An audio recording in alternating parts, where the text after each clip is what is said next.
What's up, YouTube? It's Unmoored Dom, and today we will be reacting to the general election debate for mayor for New York City. And we're interested in this because I'm from New York, of course, and I felt it my duty to become a bit more educated on exactly who I can potentially help vote in for mayor. And there's a lot of debate about Mondani, Cuomo, and whoever is about to be elected. So let's get right into it.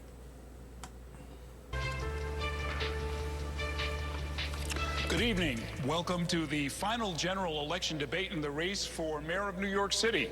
I'm Mayoral Lewis, political anchor here at Spectrum News New York 1, and we're coming to you live from the LaGuardia Performing Arts Center at LaGuardia Community College in Queens. Over the next 90 minutes, you're going to hear from the leading mayoral candidates about the LaGuardia Community College. Look at you setting the shit up. That's a community college. I've heard of it. It's, the places you go to when you maybe don't have the money to go to a state school, or even you're not sure if you want to go all 4 years. Yeah, shout out LaGuardia. biggest issues in They also have a big airport. I heard it recently got remodeled. It looks cool. People used to hate on it, but now I think they don't. New York, including the cost of living, the education crisis, and public safety. I'm joined tonight by Katie Honan of the news organization The City and Brian Lehrer of WNYC Radio and Gothamist. Tonight's debate is... Actually, let me pause this real quick. Oh God, worst streamer ever. Don't mind me, just ba ba da ba ba da da ba ba. Where's OBS? BRB, even though I won't be right back. I'm just changing something up real quick. Da da da. Ba ba ba ba da da. Let's change the title. Acting to world debates.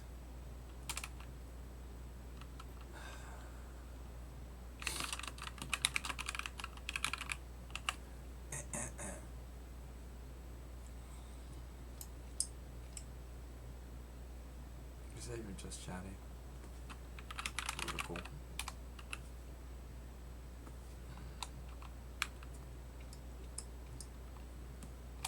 I guess it's just chatting. No.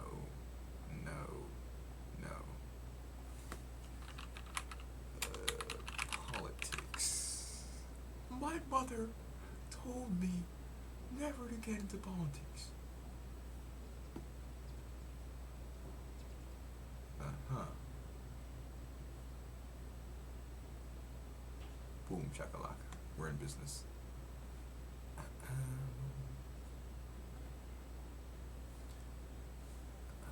Let's go back. And full screen. Actually, I want to see full screen. Stop! Don't show my face!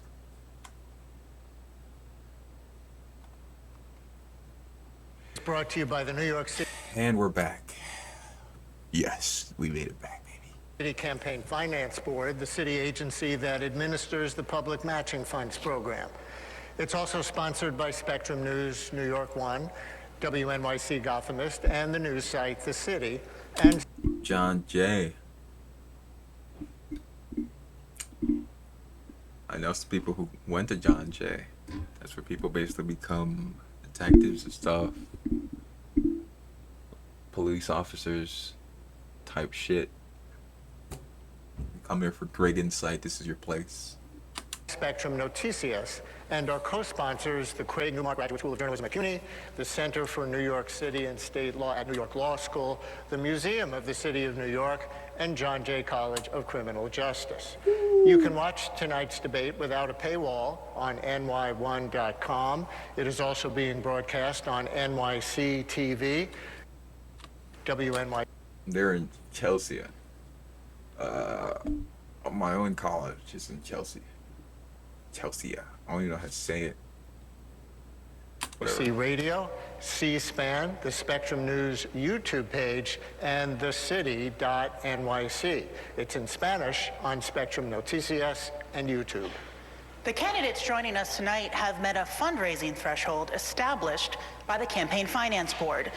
The seat is currently held by Eric Adams, who has decided not to run for re-election. In alphabetical order, Andrew Cuomo is a former governor of New York running on an independent line. Zohran Mamdani is the Democratic nominee, representing parts of Queens in the State Assembly since 2021. And Curtis Sliwa. I'm from Queens. What's up, Queens? Queens, baby. I don't actually go outside, but Queens Is the Republican nominee and the founder of the Guardian Angels. Now for the rules. the Guardian Angels. You know, the people who patrol the streets because the cops wasn't doing a good enough job. The Guardian Angels. They'll be your Guardian Angels when a criminal comes on board and they kick his motherfucking ass. They're Guardian Angels. Guarding you and the people coming to a city near you dressed in some cool leather jackets. Maybe with a pocket knife or a baton. Smack them upside the head. Don't give up. The rules you see on your screen right now have been agreed to by all of the candidates. Each candidate will deliver an opening statement of up to 45 seconds, and then answers to our questions will generally be limited to 60 seconds with a chance for rebuttals. Candidates will have an opportunity to ask one opponent one question in our cross-examination round. So let's begin. This will be the last time all three candidates will be together on stage. Nice black man with some nice nerdy shades. Not shades, glasses. I stand corrected. Nice black man, bald head. You know, very safe of them to choose this man. The next mayor. Nice tie. Good skin. Good representative of the race. But fuck it. Screw it. It's not about race, man. It's about character of skin. This guy will be a great moderator, I'm sure. Will be sworn into office 71 days from now on January 1st, 2026. He will inherit a city with an affordability crisis, a tense relationship with the federal government, and millions of New Yorkers who very likely did not support him. Let's begin our debate with your opening statements to viewers. You have 45 seconds. The order was determined by a random drawing on live television this morning, and we'll begin with Curtis Sliwa. Good evening. Thank you. It's us versus them. It's us versus the insiders and the billionaires. It's us versus Cuomo. It's us versus Zohran. This is a campaign not about power. This is a campaign about you, the people. And I know many of you hardworking New Yorkers, you tell me you've been Hardworking? Don't know about that. pushed aside, you've been silenced. These are the people that have all the money, all the connections. They've made their backroom deals, but we have something more important. What do we got? We have you, the people. And we're not going to... We the people don't give a fuck about each other. Let's be honest here, man. You don't talk that real talk, man. We the people don't give a rat's ass about each other. Okay? It's never been the case. If that were the case, then people wouldn't be afraid to go on trains because they would be 100% certain that some guy, some woman would stand up for them, would protect them. They'd all join together and fight the evil that's in the city. But that's not reality. People are self-interested. They're in it for themselves. Silva. They're in it for themselves. That sounds nice. We the people don't give a f about each other. Alright, let me chill. be silenced anymore. We're going to fight. Tonight, I want you to look at the content of my policies, to know that I've served this city for more than 50 years, the city that I love, and I'm going to share with you my vision. 50 years and he still has hair. I gotta give it to him. To make New York City safer again, to make New York City more affordable again, and where everybody once again can live the American dream. American dream. Thank you. What is the Next American is Andrew dream? Cuomo. Good evening. What is the American dream? Let's be honest. What is the American dream? The American dream is a nice suburban household with a vehicle, a wife, 2 kids. That's the American dream. With the average household being sold at approximately 412 grand, or something along those lines. I recently looked it up. And the average new car being sold at around 50K, and the average wife being purchased at about $1 million a year. Just kidding. Just kidding. Let's just say it's not very affordable to live the American dream. But whatever. He wants to bring us back there. It's possible right now if you make a lot of money or you move to a very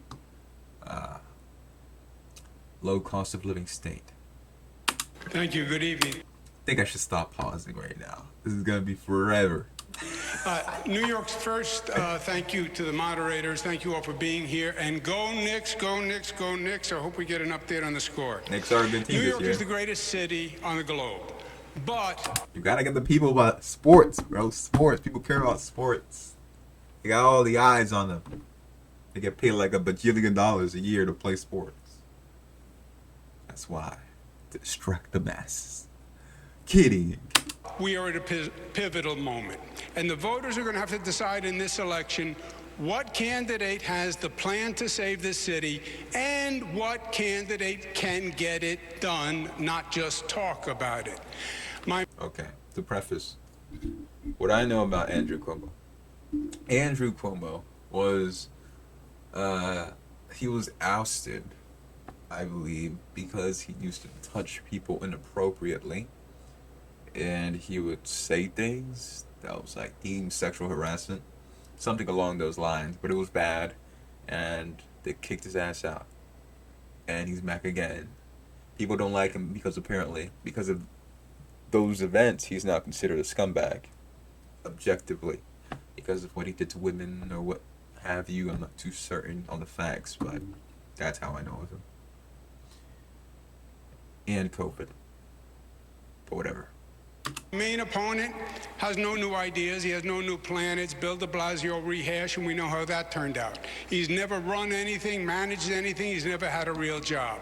I will hire 5,000 new police. BRB. God damn it. Shit keeps coming up.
I'm back. Long, arduous journey I had to take so that I could get some food. We're back. Please build 500,000 new units. I will cut taxes. I will grow jobs. And I will end this hate mongering and division that is tearing this city apart, because that's not who we are as New Yorkers. You know I can make change. You know I can make government work. I've done it before. I'll be ready on day one. Okay, thank you. Next is Zoran Mamdani. I noticed he slurred his words a bit. A drinking issue? Is he too senile? Just kidding. Or maybe I'm not. I'm not too sure. I can't diagnose these things just straight off of his speaking tone. Good evening. Good evening. Thank you to the moderators, and thank you to New Yorkers for tuning in. I know you'd rather be watching the Knicks. While there are 3 candidates on this stage, you will hear only... The Knicks again. He's appealing to sports, bro. These people are smart. New Yorkers love sports. That's the agenda. That's the agenda because they can't make money. So they're focused on sports, distractions, celebrities. 2 messages. My opponents, who spend more time trying to convince the other to drop out than actually proposing their own policies, will speak only of the past, because that's all that they know.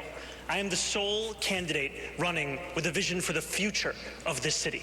Andrew Cuomo will spend much of tonight attacking me. He is a desperate man, lashing out because he knows that the one thing he's always cared about, power, is now slipping away from him.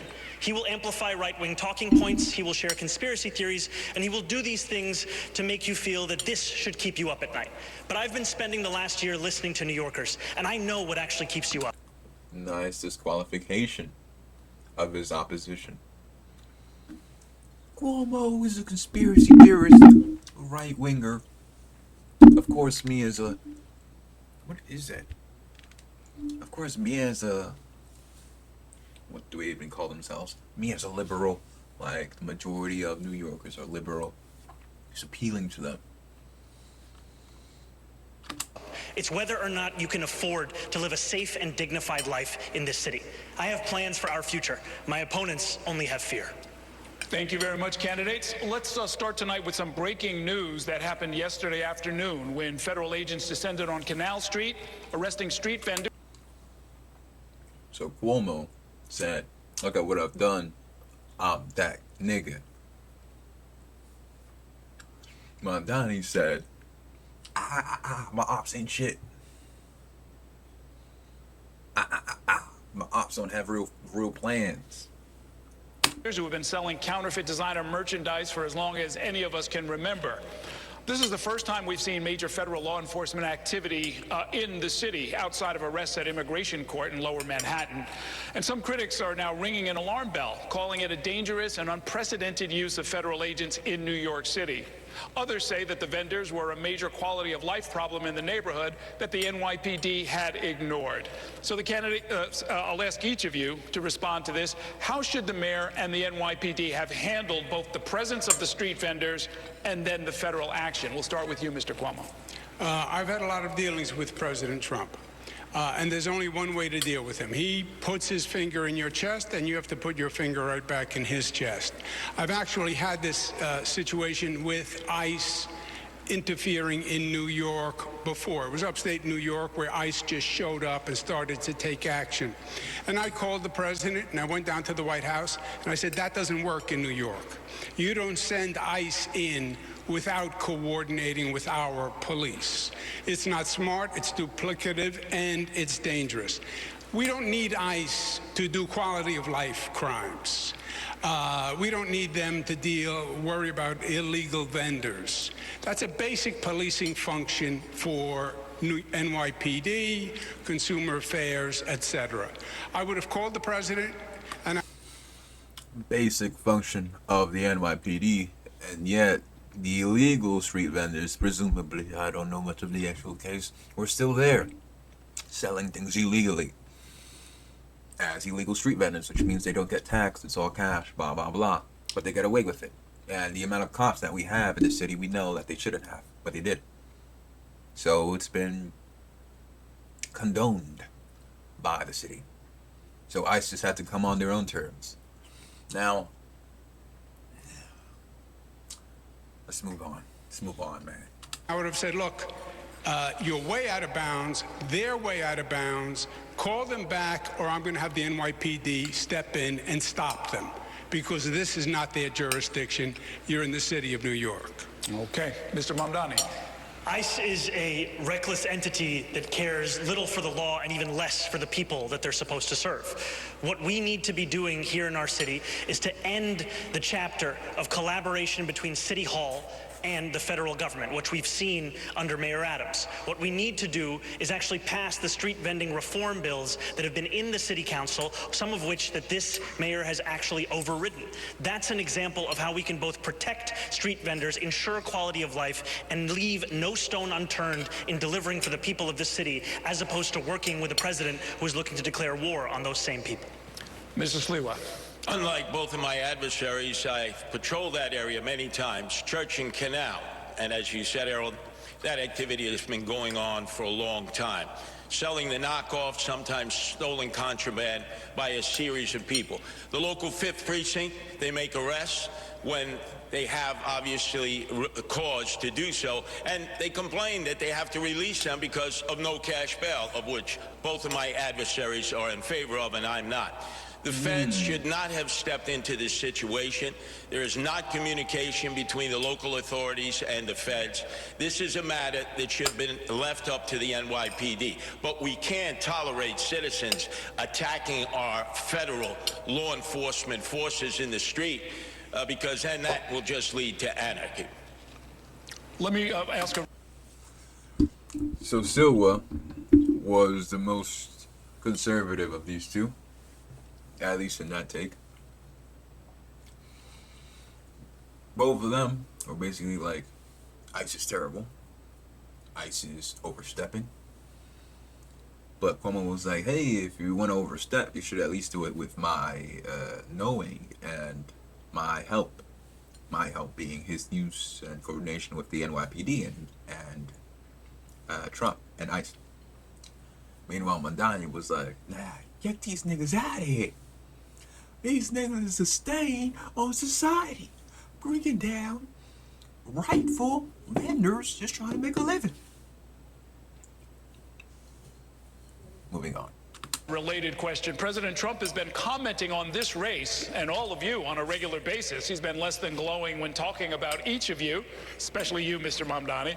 I'd like you each to describe whatever combination of defiance, diplomacy, and cooperation you will use as mayor if President Trump continues to increase the federal government's role in the affairs of our city while also threatening to decrease funding. Start with you this time, Mr. Sliwa. Well, my adversaries have decided to bump chests with President Trump to prove who's more macho. You can't beat Trump. He holds most of the cards. He's already cut. I like this approach here. Mamdani, Cuomo both went big dick Trump. Say, hey man, I'm in charge of this city. Silva says, hey bro, just take a knee. Federal funding for Medicaid, for the SNAP program, and it's threatening to cut funds for NYCHA. So if you're all of a sudden going to get adversarial, you're going to lose. And who gets hurt? The people of New York City. With Trump, it's always the art of the deal. You have to go, you have to try to negotiate, whether Smart, I like it. it's with his minions or himself. He'll want you to give in order to get a little bit. But if you immediately act like you're going to take him on, like, you know, it's going to be a one-on-one fight, we're going to lose. All the people in New York City are going to lose. You have to be able to show respect. And I think if you show respect, you'll get respect, and you'll protect the New Yorkers who are so desperately in need of federal funds. What's the good of it? They'll bump chests with Donald Trump. They won't get the money, and then they'll blame Donald Trump.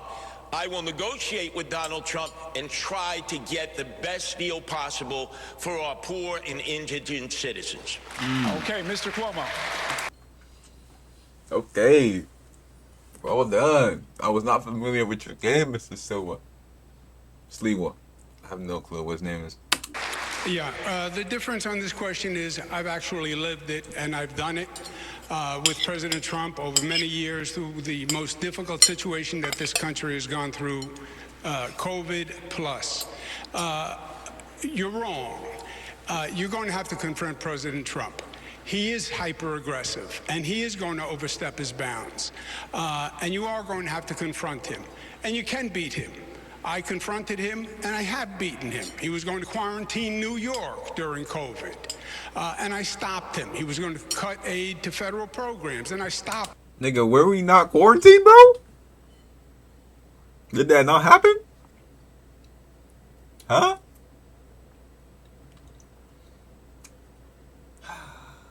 You're right, it didn't happen. I'm misremembering. We weren't quarantined like fully locked in houses, trapped for a certain period. I would think that would be inhumane and almost impossible to actually get done. But people were still restricted to their homes, and basically till they couldn't enter restaurants, certain places, gyms, couldn't return to work. So we were essentially quarantined at home. Those who didn't get the vaccine were quarantined by default. Him. But you also want to be in a place where you can cooperate on good things, because we need federal help if we're going to save our city and rebuild our city. President Trump has to respect you. He sent the National Guard into 20 cities. City he didn't send it into? New York. Because I talked to him and I said, we don't need you here. He has said he'll take over New York if Mondami wins, and he will, because he has no respect for him. He thinks he's a kid and he's going to knock him on his tuchus. So it is a balance, but you're going to have to be adversarial when you need to, but you want to cooperate to get good things done in this city, and you need federal help. Mondami. We first just heard. Wait, so did he just backpedal? What? Hold on, let me. Cooperate to get good things. You're going to have to be adversarial when you need to, but you want to cooperate to get good things done in this city, and you need federal help. Come on, bro. Come on, bro. He just said, "Whoa, he's gonna bow down to Trump." Blah blah. I noticed. I told Trump, "Fuck off." He didn't let the National Guard come to New York City because I run this bitch. And then he proceeded to follow that by saying, "We need to be adversarial at times, but you have to cooperate with him. You have to cooperate with him." So what is it, brother? What is it, brother? Are you dealing with him? Or can you big dick him like you said you could? Ah!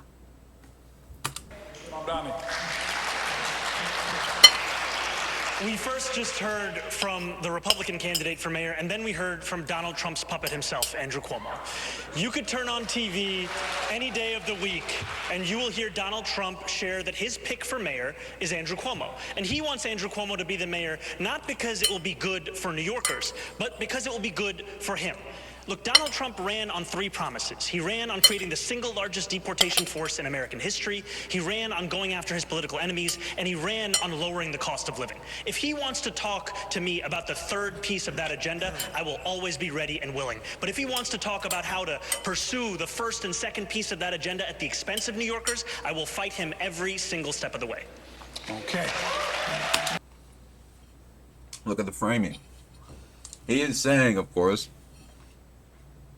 that an illegal immigrant can still be a New Yorker, which is of course true in a sense. If you're born here illegally, or you come here as an illegal, but you were very young and you grew up with the culture of New York, you are by all means a New Yorker, in spirit at least. And that's all that matters for him, for many people. Not saying it's right because they are illegal, but the human inside of you says that maybe there should be another path for these kinds of people who were here, who did work. Maybe they weren't paying their fair share of taxes. I'm pretty sure that's what pisses a lot of people off, because they're illegal, so they can't get the same information that we can. And they don't get taxed as we do. Maybe they do. I don't know. I'm not an expert. But just saying. Moving on. I see where he's coming from. Just letting you guys know. his definition of a New Yorker means he can involve in illegal, which is in opposition to what a conservative would deem something that should be happening. He's not here legally, shouldn't be a New Yorker or Californian. Doesn't matter. Get him out of here. Short rebuttal from Mr. Cuomo. That's not what Donald Trump said. Donald Trump does an analysis of the race. Donald Trump, I believe, wants Mondami. That is his dream because he will use him politically all across the country, and he will take over New York City. Make no mistake. That is hilarious. That man said, Trump, aka in the liberals' eyes, the worst man on earth, the demon Satan himself. Trump wants this guy because this guy's his puppet. And then Cuomo says, reversal, uno reverse. Trump was my guy. Very childish, but it's super funny. Look at him cheesy because he knows it's hilarious. Use hard my own power against me. It will be President Trump and Mayor Trump, and he will come in and take over the city. I have no doubt. All he said was, his analysis is after the polls, it's a tough choice between a Democrat and a communist. And he considers Mondami a communist. He happens to be a socialist. But between a communist and a Democrat, it's a tough choice for him. Okay. All right. Thank you, candidates. Brian wants to talk to you about some important issues on the minds of New Yorkers. Hi, candidates. Thank you for coming tonight. Yeah, and the cost of living is our next topic. You've all cited it as a major factor, and of course, so many New Yorkers are experiencing this, especially when it comes to rising housing costs. And many New Yorkers were shocked this week as a new report... Hold on. So let's summarize that real quick. So, Cuomo's framing this as Mondani basically can't become mayor, because if he becomes mayor, Donald Trump will have zero respect for him and will send in the National Guard immediately because he sees him as a child, as he said. And because of that, the people will suffer and the city will automatically become under Trump rule. So that's his case for why you shouldn't vote in, what's his name? Mondani? Yeah. The group Advocates for Children revealed that about 154,000 New York City public school students have been homeless at some point during the last year. 65,000 lived in homeless shelters. Even more were in doubled-up situations with no home of their own. It's never been over 150,000 before, they tell us. And it amounts to 1 in 7 New York City kids. As mayor, how would each of you tackle this problem to help this vulnerable population? And in this round, we're going to go Mr. Mamdani, Mr. Cuomo, Mr. Sliwa. So, Mr. Mamdani, you go first. This is a stain on our city. To see this many children in our public school system be homeless, and to know that this is the 9th consecutive year that it's more than 100,000 of those children. What we need to do is ensure that next year is not the same. And we are going to do that by building the housing necessary such that New Yorkers are not priced out of this city or forced to live in shelters. And that's why my campaign is going to deliver 200,000 new affordable homes across the 5 boroughs, all while freezing the rent for more than 2 million rent-stabilized tenants. Now, in the public school system, we also... Rent freezes, huh?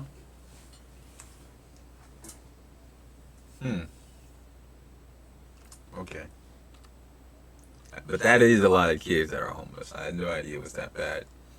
I thought they sent them to like foster care when a kid was homeless. I didn't know kids were just allowed to go to school when they have no home. It's kind of crazy. They're actually forced to go to school because of truancy and stuff like that. You can't stay at home or stay at the shelter. And the shelter would presumably kick them out, so they'd just be arrested for truancy. So it's like, what? I've never met a homeless kid before. also have a program called Every Child and Family is Known. It links a child who is living in a homeless shelter with an employee of the public school system. It also links that employee with the child's family. It's been shown to increase attendance records, self-esteem, a level of belonging in that school system.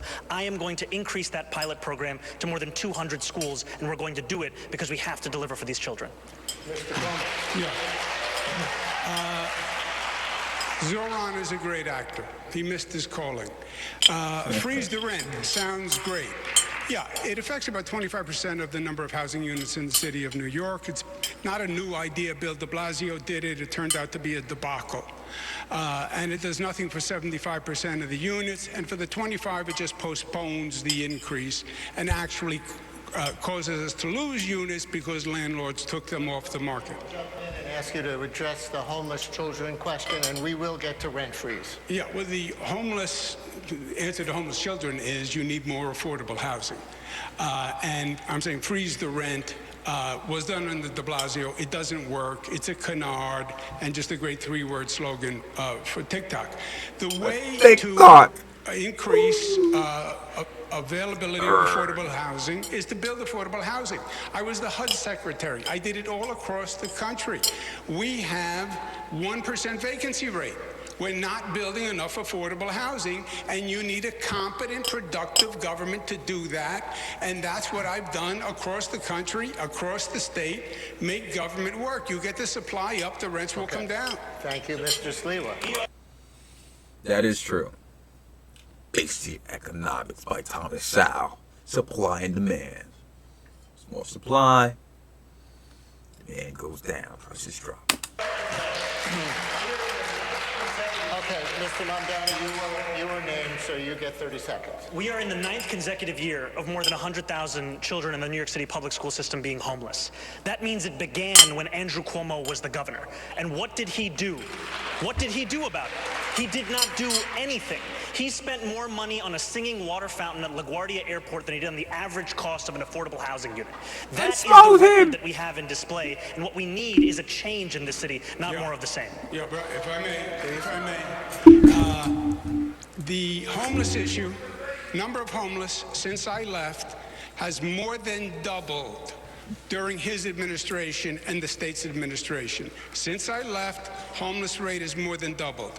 When I left, the vacancy rate on housing was 4.5%.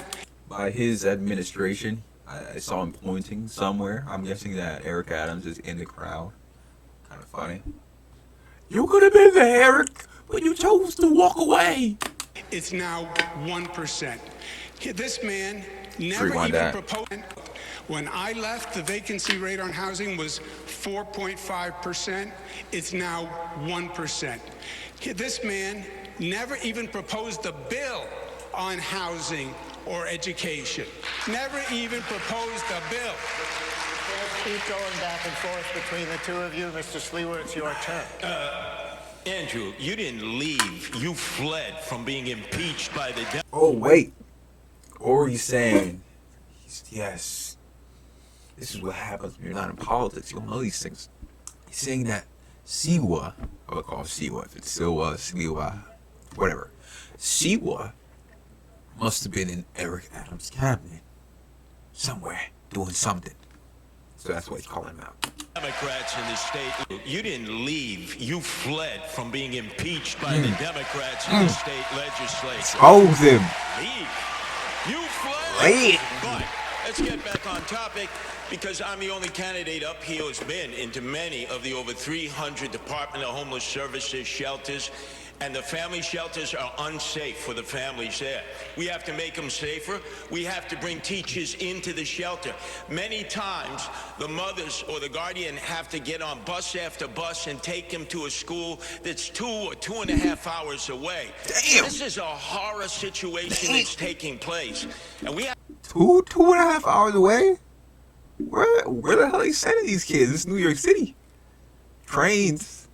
That's like from where I live, like in Rockaway, all the way to Bronx. It's 2 hours. 2 hours. Why are you going to school in the Bronx if you live in Queens? Like, be real. There's no reason for that. Have to prioritize this because this number of homeless children is going to grow. It takes 5 years to build affordable housing. We need to address it in the shelters itself to be able to handle it so that the teachers can come in, whether they're public school teachers, charter school teachers, and I know there are a number of parochial school teachers who love children who would volunteer their efforts to do that. We're going to give it to Katie Honan now to ask about another aspect of affordable housing. We're going to switch to the millions of New Yorkers who are renters, specifically those in rent-regulated apartments. There are more than 1 million New Yorkers living in these units, most of them rent-stabilized. Mr. Mamdani, you've proposed a rent freeze for these tenants. Mr. Cuomo, you don't support that, and you've proposed a new means test for having a rent-stabilized apartment. Mr. Mamdani, our question, how can you know in advance what the balance between landlord needs and tenant needs will be in future years? We've seen a lot of inflation in recent years. Haven't small landlords felt that pinch as well? And then we have other questions for the other candidates. You know, we've seen time and again mayors use their power with the Rent Guidelines Board to hike the rent on those same more than 2 million New Yorkers. This same Rent Guidelines Board did a study that found that landlords of those units had seen their profits increase by more than 12%. Their response, hike the rent on rent-stabilized tenants who have a median household income of $60,000. I believe that tenants across our city deserve relief, and I also believe that city government can work to alleviate the pressures for landlords of those units without having to put that burden on those same tenants. It's possible to keep New Yorkers in this city and to help landlords with rising insurance costs, water bills, Con Edison, and a broken property tax system.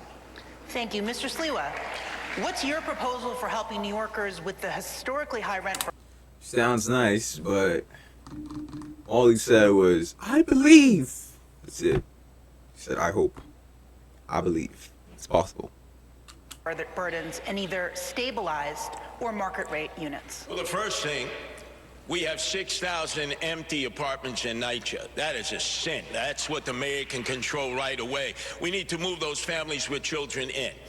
For those who live in rent-stabilized apartments and have their rent subsidized, Zoran Mandami, we need to make sure that the big realtors, that they have to pay a vacancy tax because they're holding off on those apartments. They're not putting them out into the marketplace because they want to flip the building. Not for the mid-sized landlords or the small landlords. They need the help. And there are a number of people in the outer boroughs. They own a home, they live on the property, they're not absentee landlords, 2, 3, 4 apartments, and they're deciding not to put them in the marketplace when somebody either leaves or dies because they have to deal with tenant-landlord court, which is an absolute nightmare for small landlords. We got to make sure it's a fair playing field so that the tenants are protected, but the landlords are protected so they're not stuck with squatters for 4, 5, or 6 years, which destroys their equity and forces them to leave. Thank you. Yeah, I've heard a lot about New York City being basically one of the worst cities when it comes to tenants, because tenants apparently have all the rights and the landlords are kind of boxed in order in basically options. So good for the small landlord, I guess. Mr. Cuomo, you signed a law in 2019 repealing a means test to live in a rent-stabilized apartment. What's your position now, and what changed in that? The 2019 law was added tenant protections that had never been added before, and protections against tenant evictions. But to answer your question, you cannot, Zoran said, the tenant doesn't have to pay more rent, but we're going to cover the landlord's costs. No, you can't do both, and that's not what happened. We did freeze the rent with de Blasio. We lost units because the landlords took them off the market because you weren't covering their costs. The reason the Rent Guidelines Board went up after the freeze was because you had to make up for all the backlog of costs. And this, I'm going to freeze the rent. And people think it applies to all of them. No, just the 25% of units that are rent stabilized. And by the way, it's all BS because the mayor doesn't have the power to do it anyway. The Rent Guidelines Board does, and he doesn't control the Rent Guidelines Board. Oh. So nothing is going to happen. It's all this. Oh, it's talk. just more political blather. Mr. Mamdani, you can respond. You know, if you want a candidate for mayor who tells you everything that he cannot do, then Andrew Cuomo should be your choice. Good comeback. If you want a candidate for mayor who will use every tool at their disposal, including the 9 appointees at the Rent Guidelines Board, all of whom are appointed by the mayor, then I am the candidate for you. We have to go to Errol, sir. I'm Yeah, sorry, you weren't named, so I'm sorry. We're going to go to Errol, talk about development. Eric, my name was invoked. Can I get the rebuttal? Quickly. Okay, quickly. The mayor doesn't appoint the Rent Guidelines Board. He's wrong. They are appointed to a term, and they're on holdovers. And when the term is over, you can appoint. But it takes a number of years to get control. Okay, understood. Candidates, right now we are just blocks away. Good. It's a good point he made. You see, Mamdani was making it out to be like you could just automatically just appoint whoever it is that you wish to appoint, and then they will abide by your directives. But Cuomo was like, nah, fam, been there, done that. There's terms for these people, so sometimes you have terms with some people who are opposed to what you wish to do. Maybe they're more for landlords, and you're just screwed because instead of 9 people in control, having 5 in control to maybe pass something, you have 4, and the other 5 are all against you each time. So you're screwed. So maybe it just has to be luck of the draw. From the site of the Long Island City rezoning plan, which has been under consideration for a decade at this point, and in its latest version would create 15,000 new apartments. That plan, like the recently passed City of Yes 5-borough rezoning, reflects a reality that hundreds of thousands of units, as many as 1 million new units, will be needed in New York City over the next 10 years. What is your plan to get new units built quickly? And the order of this will be Mr. Cuomo, then Mr. Sliwa, then Mr. Mamdani. Yeah, Sliwa said before it takes 5 years to build affordable housing. No, it doesn't. No, it shouldn't. That's an incompetent government. You can actually get competent government and well-managed government. I built LaGuardia Airport, even though he doesn't like it, in 4 years, okay? So don't tell me it takes 5 years to build a housing unit. You have to redo HPD. You have to change the entire organizational structure.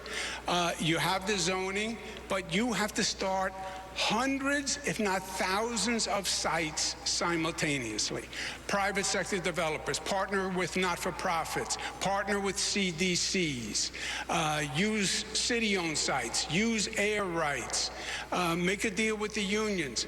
But this has to be the #1 priority. The way I did 2nd Avenue Subway or the Mario Cuomo Bridge or the Kosciuszko Bridge, this project is thousands of housing developments being accelerated, expedited, facilitated at one time. And we need 500,000 units. That's the way you're going to make New York City affordable and still allow the talent to come here. Okay, Mr. Sliwa. Very optimistic of him. Here on the stage I like who is that. opposed to the City of Yes. Both my adversaries are for it. Make sure on Election Day when you turn over your ballot and you have the initiatives, you vote no. And you know how oftentimes I've been accused, how are you going to work with the Democratic-controlled city council? I, Adrian Adams, and the predominant Democrats, including many of them very liberal and progressive, believe no to yes. I have a simple plan. It takes a year. We have 25 Empire State buildings that would be empty and just have office space. It'll never He said it takes a year. be used because business doesn't operate the way it used to.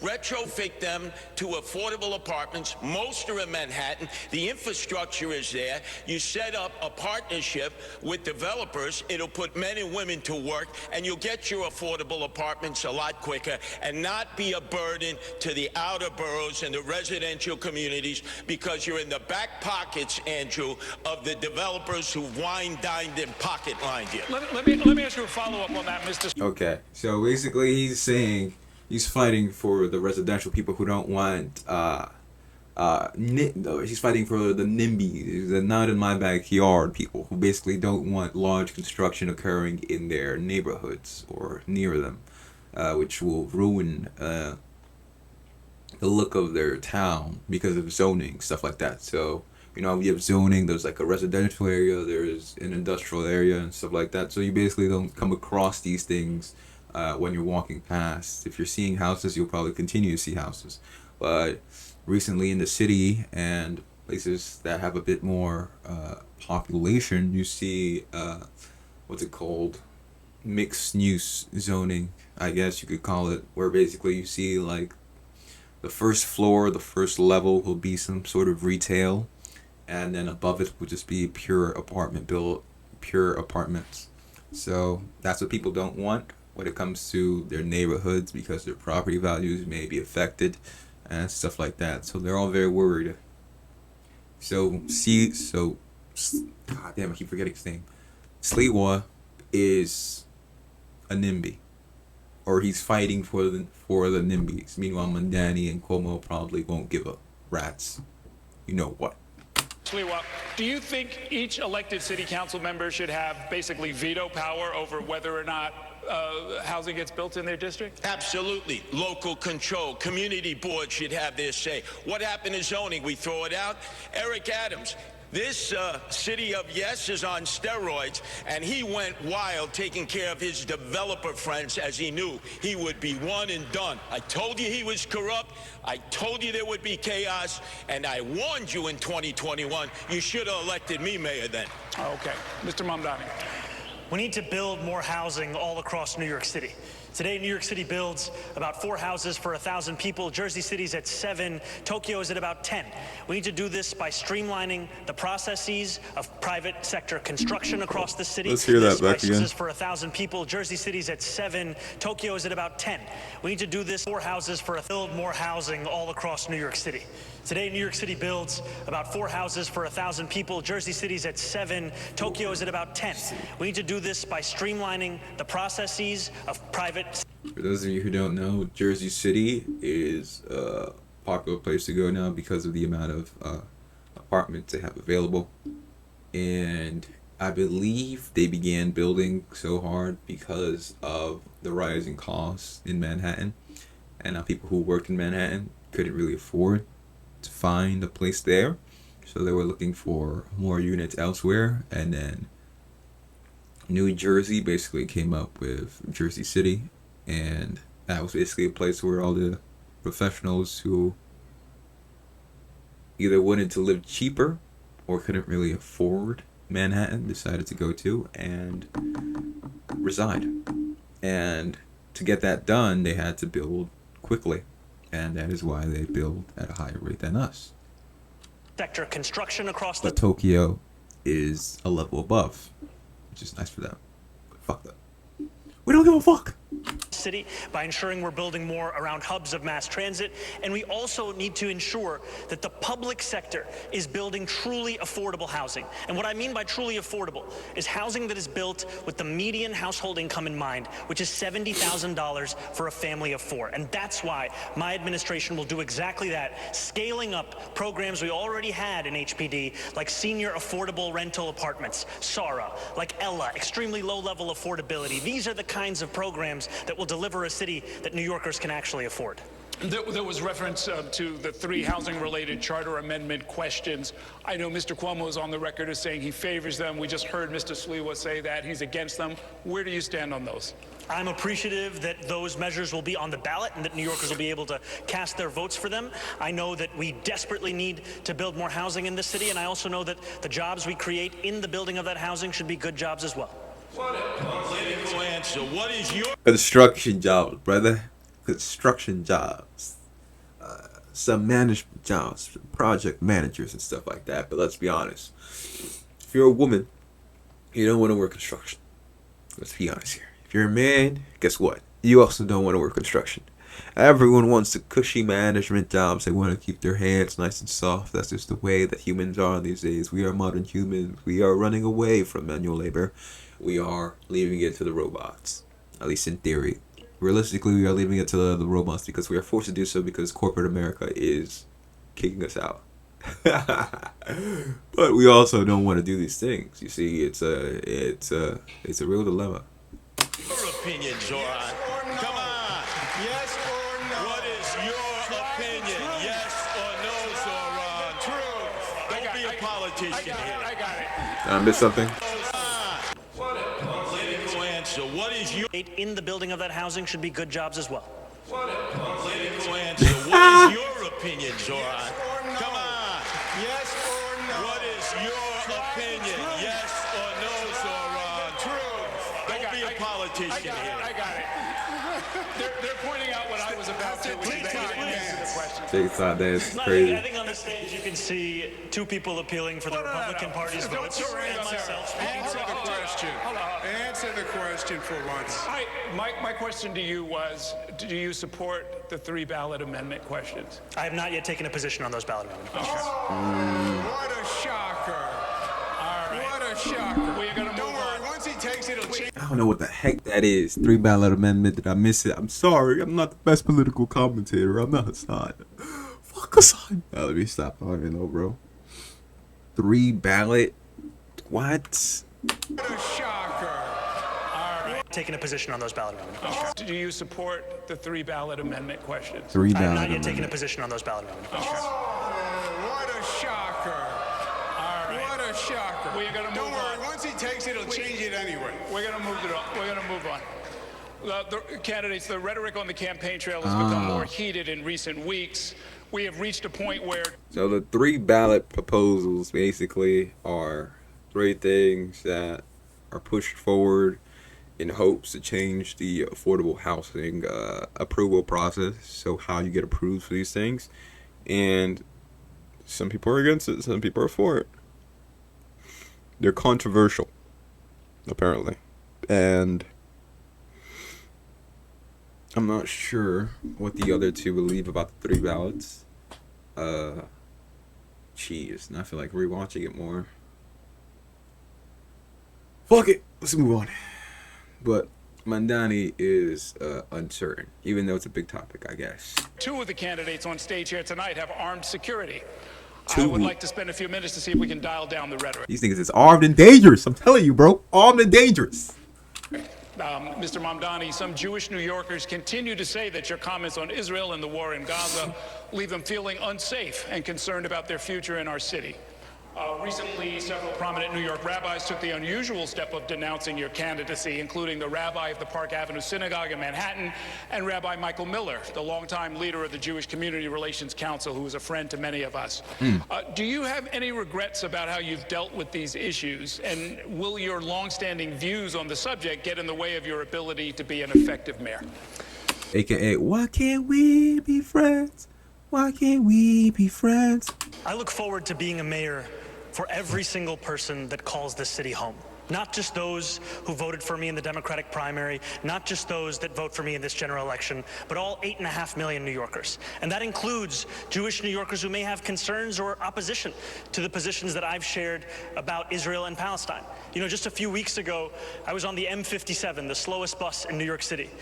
And as I was seated there, there was a speech therapist who was sitting next to me. She told me that she was Jewish. She said that her daughter was a huge fan, but that she was not yet decided on who she was going to vote for. And she shared to me about her fears in this city, about rising anti-Semitism. And I told her what I will tell New Yorkers today, which is that I will be the mayor who doesn't just protect Jewish New Yorkers, but also celebrates and cherishes them, who doesn't just increase funding to hate crime prevention programs by 800%, who doesn't just ensure that the NYPD are out 800% funding for hate crime prevention. What does this mean? Are we going to turn to like the UK where they look at your tweets online and pull up and say that you've been charged with some sort of crime? You're not allowed to leave your home now? Is that the way that he wants to go down? How exactly will he, be doing these things? It kind of makes no sense. Hate crime. Some call it freedom of speech, He himself has been, whatever. Let's not get into it. I don't know too much about it. Side of synagogues and temples on the high holy days, but also actually delivers on the implementation of the Hidden Voices curriculum in our school system so that children in this city learn about the beauty and the breadth of the Jewish experience right here. Bruh, how much more Jewish indoctrination do you think we need? We grew up learning about Jews. Jews have done a lot for the nation. That's why we learn about them. They have a disproportionate amount of people who have actually been in power and done these things. So yeah, we're forced to learn about them, whether we want to or not. So I think even furthering their influence when they already have so much it's OD. Like, it's too much. Like, why? You're a protected class. Like, be for real. Be for real, bro. In the 5 boroughs. Okay. I've got a different. I don't think a lot of people will like that soft take from him. Comments on that, please. You know, not everything is a TikTok video. You're the savior of the Jewish people. You won't denounce globalize the intifada, which means kill Jews. There's unprecedented fear in New York. It was not several rabbis, Errol. It was 650 rabbis who signed the letter, not several. Let me ask you a related question, Mr. Cuomo. Oh no, he came at our black moderator. He said, "You ain't got the facts. You ain't got the answers, Sway. You ain't got the answers. It was hundreds, not 6. My black man, you got the power still, brother. Show him who's boss." New Yorkers have serious grievances with Israel in the way the Israeli government under Benjamin Netanyahu has conducted the war in Gaza and expanded settlements in the West Bank. What would you say to and how would you handle New Yorkers who are in the streets, if you were mayor, protesting the actions of the Netanyahu government? Fine. That's your right. Protest, demonstrate, disagree. God bless America. God bless New York City. And there is no doubt that there's 2 sides on what's going on, and the passions are very high. That doesn't justify anti-Semitic behavior in New York. It doesn't justify having a Jewish population that feels unprotected in New York. It doesn't justify leaders who stoke the flames of hatred against Jewish people, which is what Zoran does, in my opinion. I'll give him a chance to answer, and then we'll go to Mr. Sliwa. Hold on. You're free to demonstrate, you're free to retaliate against Netanyahu and all that stuff, but he doesn't want the Jewish people to feel hated, right? That's what he doesn't want. But in reality, if you have free speech, then whether you feel hated or not doesn't really matter, because guess what? There are thousands upon thousands of white people who hate on blacks and make them feel hated every day. But you don't see black people out here complaining about it. There are people who hate on Asians for stereotypes, and so on and so forth. It happens to everyone. At some point, every race might feel hated. When it was trending, it was Stop Asian Hate, when Asians were getting, beat up, supposedly. I'm not too sure how factual that whole thing was, but the debacle occurred on social media and it gained steam. And of course, just like it's occurring with Jewish information, we are finding things out about Jews and Zionists in particular, which really rub people the wrong way. And if some of the majority will always feel a desire to hate more so than the next person. But that is human nature. And saying that we must stop people from being hated, I think, is antithetical to free speech. Because so what? You get hated. Overcome it. Deal with these people. Talk with them on the street. Change their point of view. But having it come from top down, I don't think is really the way to do it. It makes the people of New York City who aren't Jews feel that much more alienated. Like, come on, bro. Let us figure this out. You're treating them like children and you're telling them what to think. That's not right. I've heard from Jewish New Yorkers about their fears about anti-Semitism in this city. And what they deserve is a leader who takes it seriously, who roots it out of these 5 boroughs, not one who weaponizes it as a means by which to score political points on a debate stage. Mr. Speaker. They're all doing it. They're all trying to score points with the Jewish. Come on, man. Come on, man. Excuse me, Mr. Cuomo, it's my turn, all right? It's like 2 kids in a schoolyard. Yeah, I heard you on the radio this morning. John, this is personal for me. I know you are under threat. The mother of my 2 youngest sons who are raised Jewish, Melinda Katz, is prosecuting this person who came up and tried to do you harm. Raised Jewish, brother. All these anti-Semitism people just can't win, bro. They can't win. I'm not even anti-Semitic. My bitch is... Alright, let me stop. How can I be anti-Semitic? My friend is a Jew. I'm kidding, man. I'm kidding. Let me kid, bro. But let me speak on behalf of my 2 sons. When they've heard some of the statements you've made, like in support of global jihad... If you didn't know, the Jewish bloodline goes through the mother, apparently. So, his 2 sons are Jews because he married a Jewish woman. He's sold out. And I hear some people out there saying the Jews, their time is due, which means the same thing. They're frightened, they're scared. They view you as the arsonist who fanned the flames of anti-Semitism. They cannot suddenly accept the fact that you're coming in like a firefighter and you're going to put out these flames. You've got a lot of explaining to do, a lot of apologizing to do. My sons are afraid. Their family, their friends, many in the Jewish community are concerned if you become mayor because they don't think when anti-Semitism rears its ugly head, which it's now doing more than ever before, that you will have the ability to come in and put out those flames of hate. Okay, yeah, you can... I have seen many people saying that they believe that Mondani is basically synonymous with Sharia law. Sharia law is basically the code of conduct, the code of law, I guess you could say, for the Muslim people in a conservative nation. I guess those rules would be applied. But how I see it, Mondani is so far from a proper Muslim, it's ridiculous.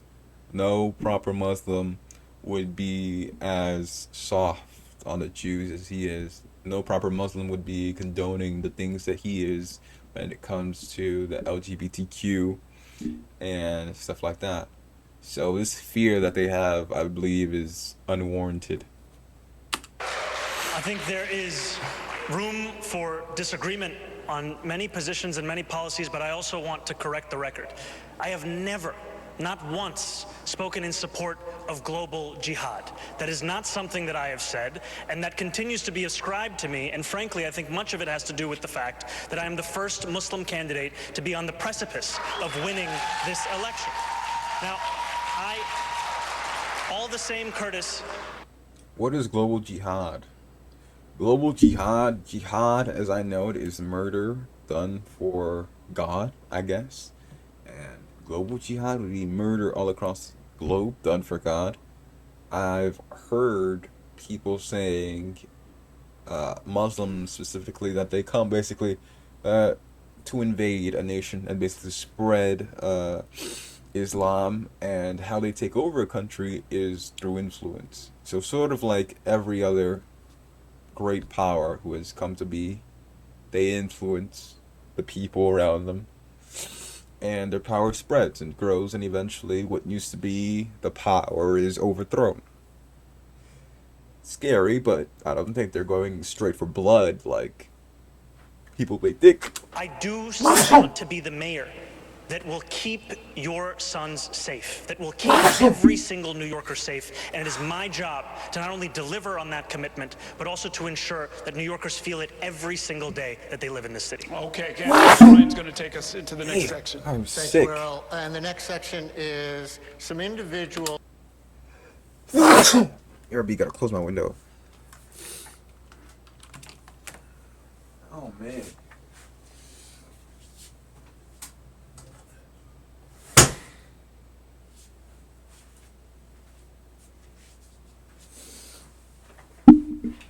Oh, man. 4 sneezes and I'm crying, bruh.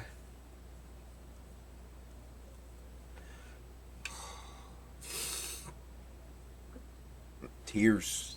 Real men cry. Or so they say.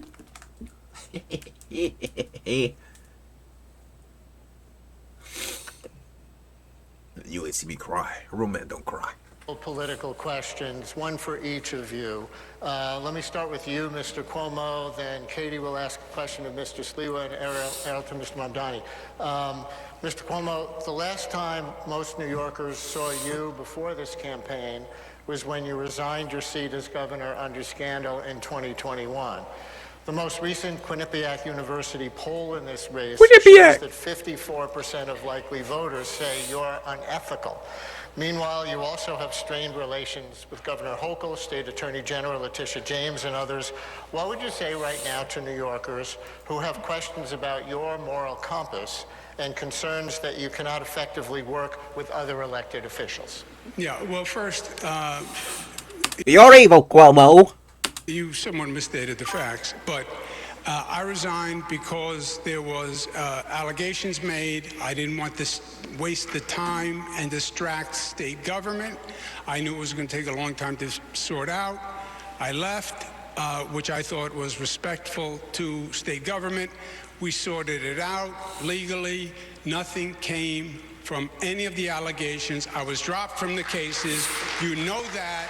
We've had this discussion 4 times, but you like to talk about the past rather than yesterday. I chose... Oh, shit. He said he beat the case. I didn't even know about this. I was uninformed. Governor Kathy Hochul, I would have no problem working with her. The legislature, I got 11 budgets passed on time. Most in modern political history. They haven't gotten one done on time since I was there. So don't tell me who knows how to work with the legislature. And a mayor being able to deal with that legislature is key. Because don't kid yourself, I've watched every governor and mayor since Ed Koch. There is a tension between the city and the state. The city's arguing for its budgets, the state is saying no, and the city has been getting screwed by the state, and that has to change, and the city has to be doing better. Katie? To many New Yorkers, you've often presented yourself as New York State versus New York City. New York City versus New York State. It's a battle.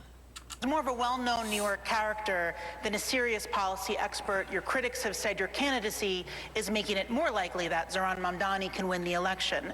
What do you say to them and to others who feel that while your name recognition has seen a boost, your candidacy is not helpful to New Yorkers, including those who share your views? Number one, I have 13 campaign offices open. I'm throughout the outer boroughs. You see the excitement and energy of the working class people that I represent. I am the Republican populist candidate representing the working class, and I'm also, Katie, the candidate on the independent line, first ever, put together by my wife Nancy, who loves animals like so many. Save the animals, no-kill shelters, animal abusers go to jail. So people know that I'm not just running to protect people, which has been my life as leader of the Guardian Angels.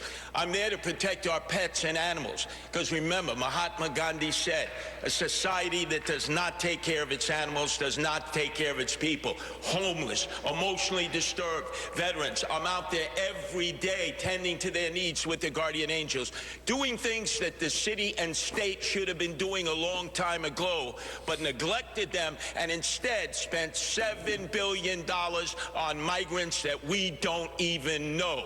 That is a disgrace. We should be there for our own people who are suffering and wallowing in desperation and despair.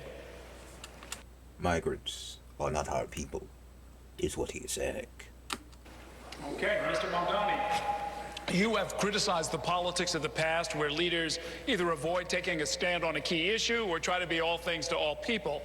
But at times during this campaign, you've carefully avoided answering tough questions. We saw an instance just a few minutes ago when I asked about how you plan to vote on those ballot initiatives next month. Black man coming at Mamdani, eh? Who would have thought? We've asked whether you support a major rezoning push for part of Queens, some of which is in your district. You've been unclear about how you think the city's schools should be run, its governance structure. How is that different from politics as usual? When it comes to our schools, Very loaded. Very loaded question. I believe that every single child deserves to have an excellent public education. And we have not seen that under the stewardship of those schools with this mayoral administration. We have not seen it because we are not fully funding those schools. We are not on track to comply with the class size mandates of those schools. We are not even on track to ensure greater literacy levels across those schools, despite the strides that have been taken with NYC REITs. When it comes to rezoning, I've been very clear that I will always celebrate the addition of additional housing units across the city. I also believe that Gantry State Park and Queensbridge Park should be one contiguous park. Those are things that one can believe at the same time. And my critiques of the politics of the past is right here on this stage. You can see in Andrew Cuomo someone who had 10 years to deliver on so much of what he's spoken about. He says that taking 5 years to build affordable housing is the sign of an incompetent government. By his own words, that means he must have led an incompetent government. That is what we are seeing, because that is the record that is actually on offer. Yeah, go ahead. I understand my friend doesn't really understand government. The governor doesn't build housing in New York City. Not if it's you. No, legally, there are jurisdictions. The governor doesn't pick up trash. He doesn't run the fire department. That's what the mayor does. The mayor builds housing. The state allocates funding for localities. And I allocated more funding for housing than any governor in the history of the state of New York. Oh. All right? I did things. You have never had a job. You've never accomplished anything. There's no reason to believe you have any merit or qualification for 8.5 million lives. You don't know He's never had a job? That can't be true. That's impossible. how to run a government. You don't know how to handle an emergency. And you've literally never proposed a bill on anything that you're now talking about in your campaign. You had the worst attendance record in the assembly. And you gave yourselves the highest raise in the United States of America. You went from $110,000 to $140,000, and then you never showed up for work, and you missed 80% of the votes. Shame on you. Shame on you. Damn. He's saying you skipped class. He skipped class. Still got straight A's because he paid off the teachers. Basically. And he got away with it. Now, it is always a pleasure to hear Andrew Cuomo create his own facts at every debate stage. Yeah. We just had... Or the teachers paid him. The teachers paid him because he was that nigga. He was so good, they paid him to skip school. Just come for tests. Just come for tests. We got you, bro. And they covered him because he's that nigga. That's crazy. A former governor say in his own words that the city has been getting screwed by the state. Who was leading the state? It was you. Governor Hochul. You were leading the state for Governor 10 years, Hochul. screwing the city. No. You cut You homelessness as a legislator. funding. You cut funding for the You MTA. as a You did all legislator. of these things, my That's friend. the That's past you. 4 years. It's the past 4 years. Okay, guys, I didn't want to have to do this, but you understand how this works. You can't talk over each other. Nothing works if you do that. I believe we've heard your response. I wanted to give you a quick word, and then we're going to move on. I heard the both of them again fighting like kids in the schoolyard. Zoran, your resume could fit on a cocktail napkin. And Andrew, your I'm laughing, but my resume ain't shit either. So I'd be cooked going for something, bro. They would flame me so fast. You were in student government. What right do you have? The goddamn best. The goddamn best you got. Let's see. Da, da, da, da, da, da.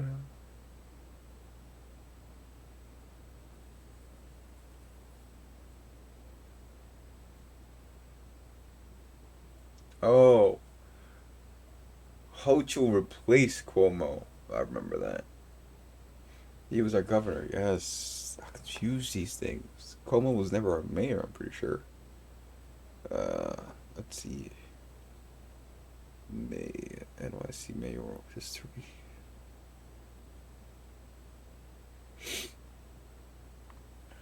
Let's see.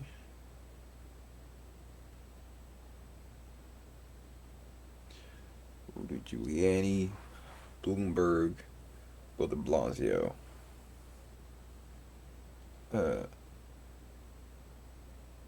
Okay. And after Bill de Blasio was Eric Adams, presumably. Indubitably. Okay. Failures could fill a public school library in New York City. Okay.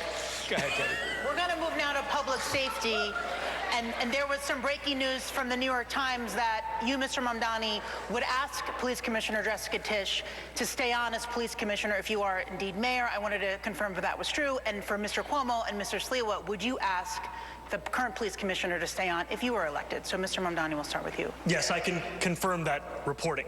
My administration will be relentless in its pursuit of safety and affordability for every New Yorker. And the delivery of that will require us to put together a team of the best and the brightest. Eric Adams stacked the upper echelons of the NYPD with corruption and incompetence. Commissioner Tisch took on a broken status quo. I did hear about that. Eric Adams is apparently corrupt. Or so they say. I heard about this. Started to deliver accountability, rooting out corruption, and reducing crime across the 5 boroughs. I've said time and again that my litmus test for that position will be excellence, and the alignment will be of that position. And I am confident that under a Mamdani administration, we would continue to deliver on that same mission and do so while creating the Department of Community Safety to ensure that mental health experts were the ones responding to the mental health crisis. Because safety and justice is at the cornerstone of our pursuit of public safety, and in doing so, we will also be able to Okay. So, let's say you're in a subway and there's a mentally ill person. But this mentally ill person, of course, isn't unarmed. He is with a bottle.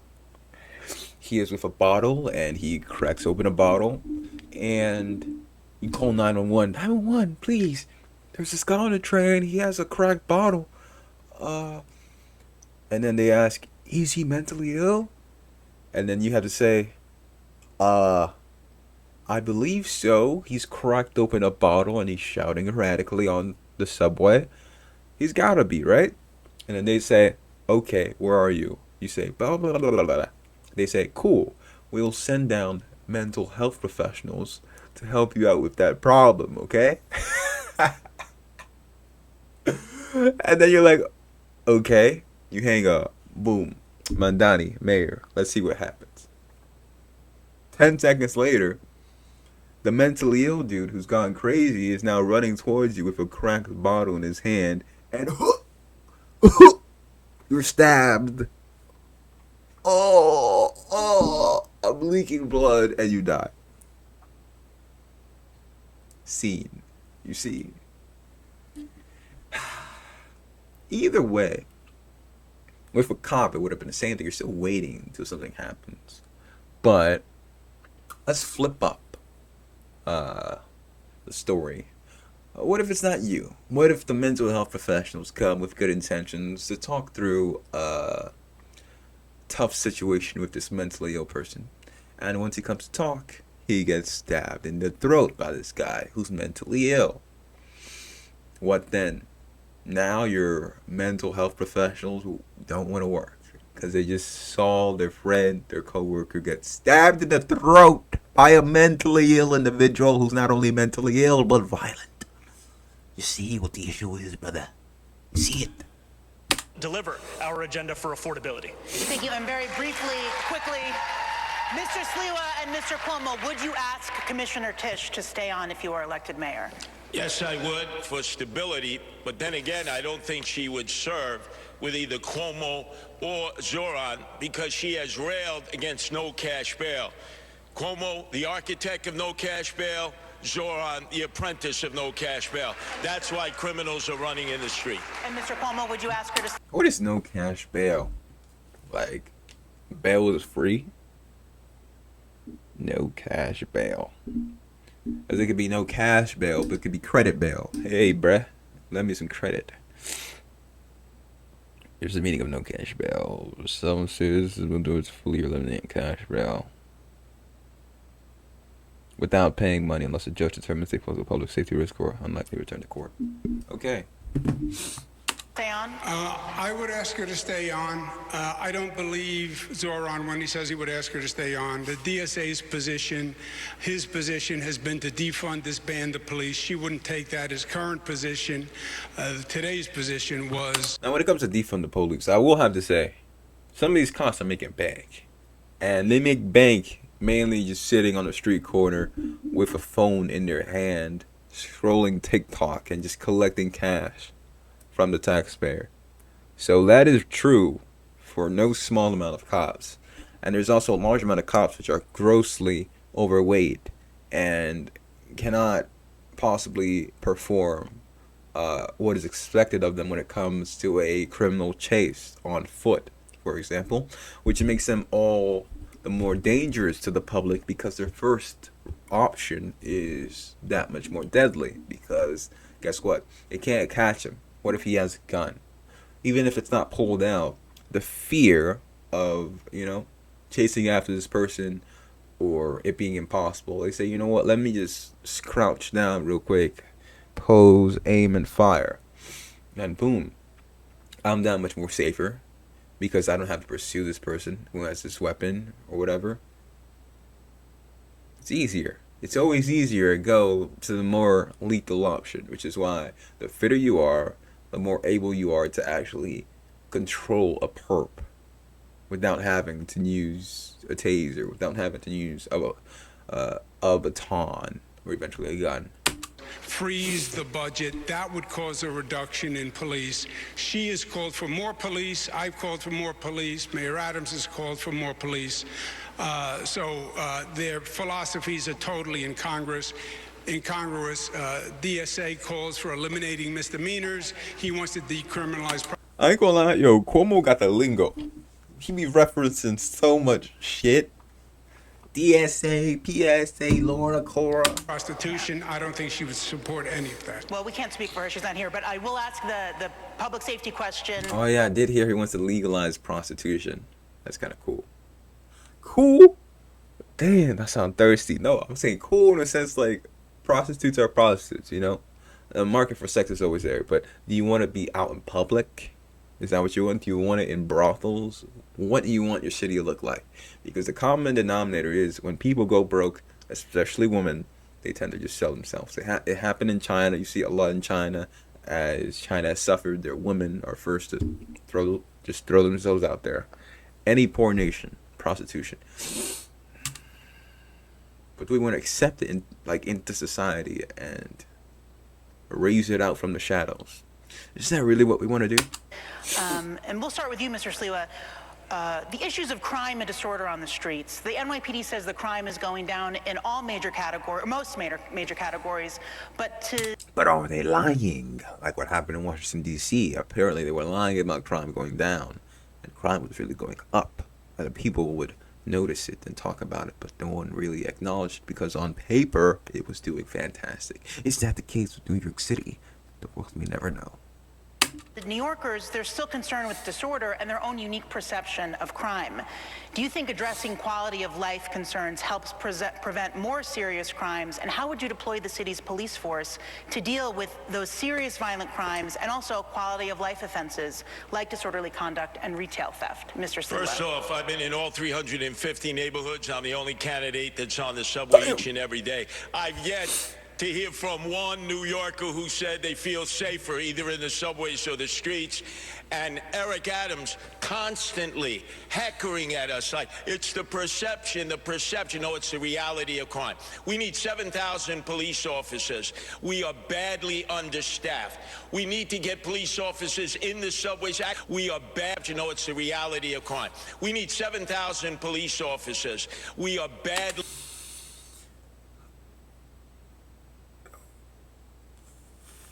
In my opinion, perception is a big deal though, because chances that you will actually get mugged or have someone perform battery upon you, aka hit you or hurt you in some kind of way, assault is a lot more likely, where you see like a random mentally ill person and they start shouting or trying to intimidate you. That is a lot more common in the subway than you may think.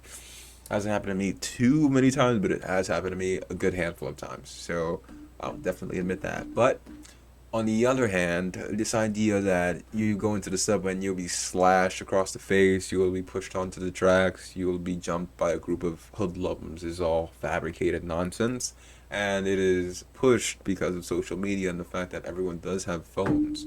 So because they have phones, they record these events, and these events propagate all through and proliferate all throughout social media, thereby greatening the fear that the average person feels when it comes to their relationship with the subway, because they think subway, they think video crime, they think victim, me, the victim, and so on and so forth. Understaffed. We need to get police officers in the subways actually patrolling the moving cars where people are most threatened and most frightened. And we need to bring back the homeless outreach unit that was disbanded when de Blasio took a... That is true. You could have cops patrol that actual subway, like walking up and down the subway cars. But here's the thing. Never mind. There is no objection I have. But it would be easier for the police to actually do this if they got the new subway cars, which are supposed to be coming out, where basically the cars are all interconnected. So you don't actually have to open up a door and walk through. So in case there was something going on one end of the train, just a shout to a cop or an officer who is on that train would get you immediate relief from the perp or the situation at hand, and the disorderly conduct which would be occurring or the crime would be fixed, presumably, if the cop is competent at their job. Hopefully you're not some obese woman who takes 20 seconds to run from one end of the train to the other, and when they get there they have no other recourse but to shoot their gun and potentially injure other New Yorkers for no good reason because of fear and their inability to actually stop a perp with their bare hands or other means. Just not as lethal. You know what I mean? $1 billion out of the budget. These were men and women expanded when de Blasio took $1 billion out of the budget. These were men and women police officers who already had with them medical nurses and healthcare practitioners, but it was de Blasio who abolished it, and they've been talking about bringing something back ever since, but they never do it. Because I'm out there in the subways every day and I never see it. And when I'm mayor, it gets done on day one. The homeless outreach unit is put back into the NYPD. Thank you. Mr. Mamdani.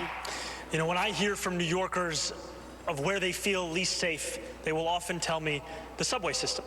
And when they explain those moments to me, what they are often explaining is a mental health crisis in our city and a crisis of homelessness that has only continued to grow.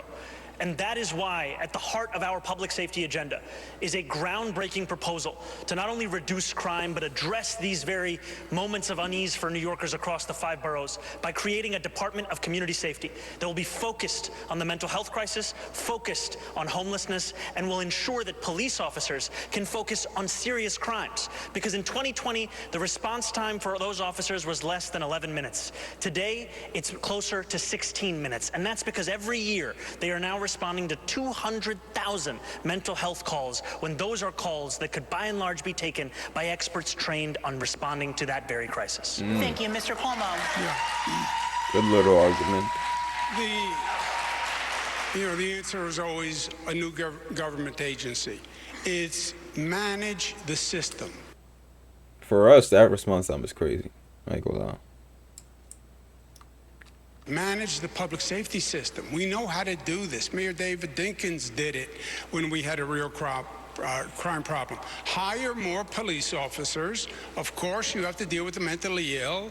Of course, that requires mental health specialists with police, because the situation can be dangerous.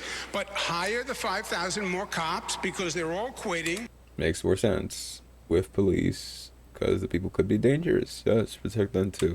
Because they're getting worked too hard. You're going to have to raise the starting salary because nobody wants to be a cop today the way they're treated. Put 1,500 in the subways.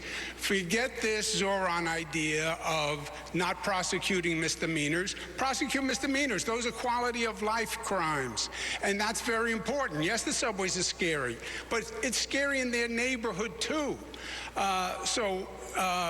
Those quality of life crimes also have to be addressed. Mr. Mulroney. No matter how many times Andrew Cuomo describes it as my idea or my policy, I have never once stated that we were not going to prosecute misdemeanors. And that is what you see from the former governor, is someone who spends more time talking about the platforms of other organizations and other individuals than the one that I've actually put forward or the one that he is supposed to be running on. Now we'll hear from Brian for another question. And Excuse me 1 second. Can I just respond to that accusation? Whether it's misdemeanors or felonies, no cash bail releases him back into the streets, and both of you afford no cash bail. I want to move on. You'll get your opportunities, I think, because I want to bring up a particular crime concern, and that is violence among younger New Yorkers, specifically teenagers. My question is, what is your stance on the statewide Raise the Age law, which increased the age of adult criminal responsibility from 16 years old to 18 for most crimes? Police Commissioner Tisch says, quote, "The mentality on the street is that nothing happens to those under 18 who possess a gun." So would you support modifying Raise the Age in any way? And Mr. Mamdani, since you just announced that you would invite Commissioner Tisch to stay on, would you go along with her on this? I would not support changes to the state's legislation, and I would not support them because the major issue with the implementation of that legislation has been the fact that there is hundreds of millions of dollars that was supposed to be delivered alongside that law that is still languishing in Albany. And I am excited to be the next mayor of the city to finally fight for the money that this city is owed to ensure that we deliver it to our young people across the 5 boroughs. Mr. Cuomo. What I was referring to before is Zoran is a member of the DSA, Democratic Socialists of America. They have a charter. He gives them 3% of his salary. He has said multiple times, I am a DSA member, I pledge allegiance. They say abolish jails, defund police, don't enforce misdemeanors. Go to my website, andrewcuomo.com. It's right on the front page. Now, is he lying to the DSA? Is he lying to New York? Is he lying to everybody? Who knows? On the Raise the Age, I passed the law. I support the law. We were one of only 2 states that put 16 and 17-year-olds in adult prisons. It was inhumane. It was cruel and unusual, and I'm proud of that law. It's administered by local governments. Some are doing it better than others. If Zoran thought that there was money locked up in Albany, maybe he should have gone to Albany and proposed a bill to release it. Support keeping the law. Mr. Sliwa. Once again, the architect of Raise the Age, Governor Cuomo, the apprentice to him, Zoran. It's personal for me. My oldest son, Anthony, last October was the victim of a vicious gang assault that could have killed him. And what happened to these juveniles? Cut free, because they went to family court, not criminal court. So how can both of you look at me? I almost lost my oldest son to gang violence, and the perpetrators went to family court and got a little pat on the wrist and was sent home to do it again and again. No, we need to start charging juveniles who commit violent crime in criminal court, and I'll appoint criminal court judges who follow the law and don't just release them because of no cash bail.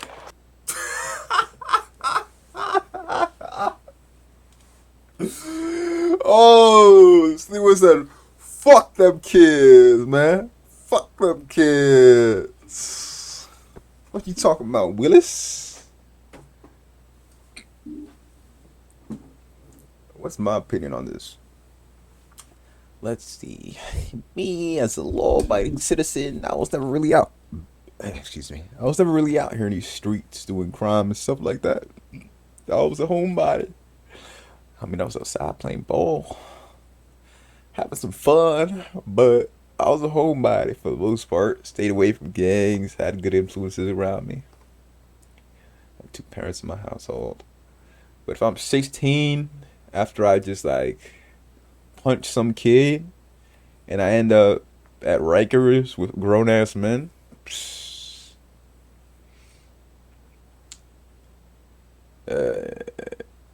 and it's a felony, like I get battery for like a year.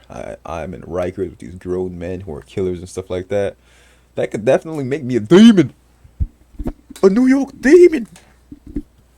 And then that could potentially make me come out worse. I come out after 1 year after having my butthole tickled by these evil strong men, and having to obey, listen to them, potentially make some connections with the wrong kinds of people. So when I get out, I gotta put in a different kind of work. Just saying. I could see both sides. Like, they shouldn't get a slap on the wrist, but they also shouldn't be sent to a place with real demons, not fake demons, but real demons. You feel me? You get me? You get me, bruv? Clear difference between you on that. Ms. Errol, you pick it up. Okay, candidates, I've got individual questions for you, and we're going to try and pick up the pace a little bit here. I'd like you to really just explain kind of where you're coming from. Mr. Mamdani, you've called for reorganizing the NYPD to create this Department of Community Safety that, among other things, would handle calls involving people in mental health distress. Your opponents have disparaged this as sending social workers rather than cops into dangerous situations like domestic violence disputes. Explain really what you have in mind, and please include any evidence that this approach would work. Absolutely. What my opponents are clinging to is the past, because that's all that they know. What I am proposing is something that will address the needs of New Yorkers in the present. We speak and hear from New Yorkers across the 5 boroughs who outline how the mental health crisis is one of the major challenges in this city. And yet what we have in our city is asking those same police officers who are being asked to respond to shootings, respond to murders, to also respond to these calls. I trust the dispatchers who would be receiving these calls to make the determination as to whether there was any indication of violence. If there is no indication of a threat of violence, then we would set the mental health experts and providers to respond to those same incidents. The reason I believe mental health and violence, if there is no calls to make the determination respond to these calls, I trust the dispatchers who would be receiving these calls to make the determination as to whether there was any indication of violence. If there is no indication of a threat of violence, then we would set the mental health experts and providers to respond to those same incidents. The reason I believe in the... That's a lot more reasonable. Okay. See? That's why you watch this thing. That's why you watch these things, so we can get more informed. Get a more realistic look at these people, these candidates. What are they saying rather than headlines calling them out? Efficacy of this approach is because of the fact that it has been delivered elsewhere in the country. So no matter how often you hear those on this stage tell you that something cannot be done, know that there are others in this same country who have seen it, and it is time for that same policy to come to New York City. Okay, Mr. Sliwa and Mr. Cuomo, I have a similar question for both of you. The department currently fields about 33,000 officers, down from 37,000 in 2018. Public safety budget approaching 3,000 officers. I have a similar question for both of you. The department currently fields about 33,000 officers, down from 37,000 in 2018. Public safety... 33,000!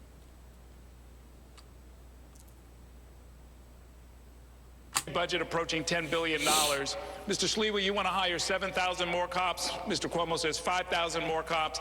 Each of you, make the case for why you think that's necessary, especially given the fact that for much of New York City, crime declines over the last 20 years happened while the size of the force was also declining and not rising. Errol, I have to revisit the last debate for a second when Zoran was basing this policy on what they do in Eugene, Oregon.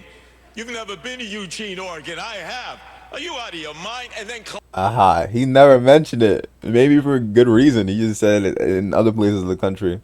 That's kind of funny. Yeah, he calls him out for it. It's hilarious. Columbus, Ohio. This is New York City, a major metropolitan area with thousands of 911 calls, domestic abuse, emotionally disturbed persons, and you want to have social workers go out there and risk their life, and by the way, they're not going to get the results that a trained professional police officer can get. That's why we so desperately need 7,000 new cops. We'll use the Boston model, which is pay now in lieu of taxes. They do it at Harvard University and the other university. We'll raise $1 billion, get them vetted, trained, and out into the streets so they can be seen in all the neighborhoods, and most importantly, do the job they were sworn to do. And I will make sure that their insurance, the qualified immunity that was stripped from them, the only civil servants who are not protected by the taxpayer, is returned so that they can freely go out and do what they were trained to do, is to protect all of the people of New York City. Okay, Mr. Cuomo. He says that, but what happens when he says that? But what happens when you get that psycho cop? That psycho cop who maybe like his son got beat. Maybe that psycho cop pulls up, starts firing shots. Don't matter who he sees. He sees his son, don't matter. Sees the perps, don't matter. Just starts shooting shit because he wants to kill people. Then boom, he accidentally kills Siwa's son. And then Siwa's like, that cop, that piece of shit, he deserves life in jail. And then he wants to do it, but guess what? He's immune. He's safe. Can't do anything to him. Can't touch him. Matter of fact, he gets a bonus. And he keeps his job. And he smiles at you every time you're patrolling as a guardian angel. Then one day as a guardian angel, you take out that pocket knife and you assassinate him because that's the only way you can get your get back because he's immune. Immune! Is that the reality that he wants? Is it? I don't think so. There is nothing new here. We've had mentally ill, homeless people going back to the Billy Boggs case, right, under the Ed Koch administration. I ran homeless services not just for David Dinkins, but also for President Clinton. I've worked in every state, all the large cities, on all homeless programs. I've spent dozens of nights out trying to bring mentally ill people in. It can be done with mental health workers and police workers. You cannot tell from a phone call if a person is going to be dangerous. And I have seen personally many times a person who seemed very calm and sedate explode into rage. Why? This is true. Sometimes he says the dispatcher is the one that has to make the call, right? But the dispatcher will, of course, depending on the clientele and how many social workers he has available compared to the amount of police officers he has available, will obviously tend to be biased more towards whichever one is more available and closer in proximity. But if, let's say, all the officers are occupied doing something, God knows what, then the social workers will just be, called upon.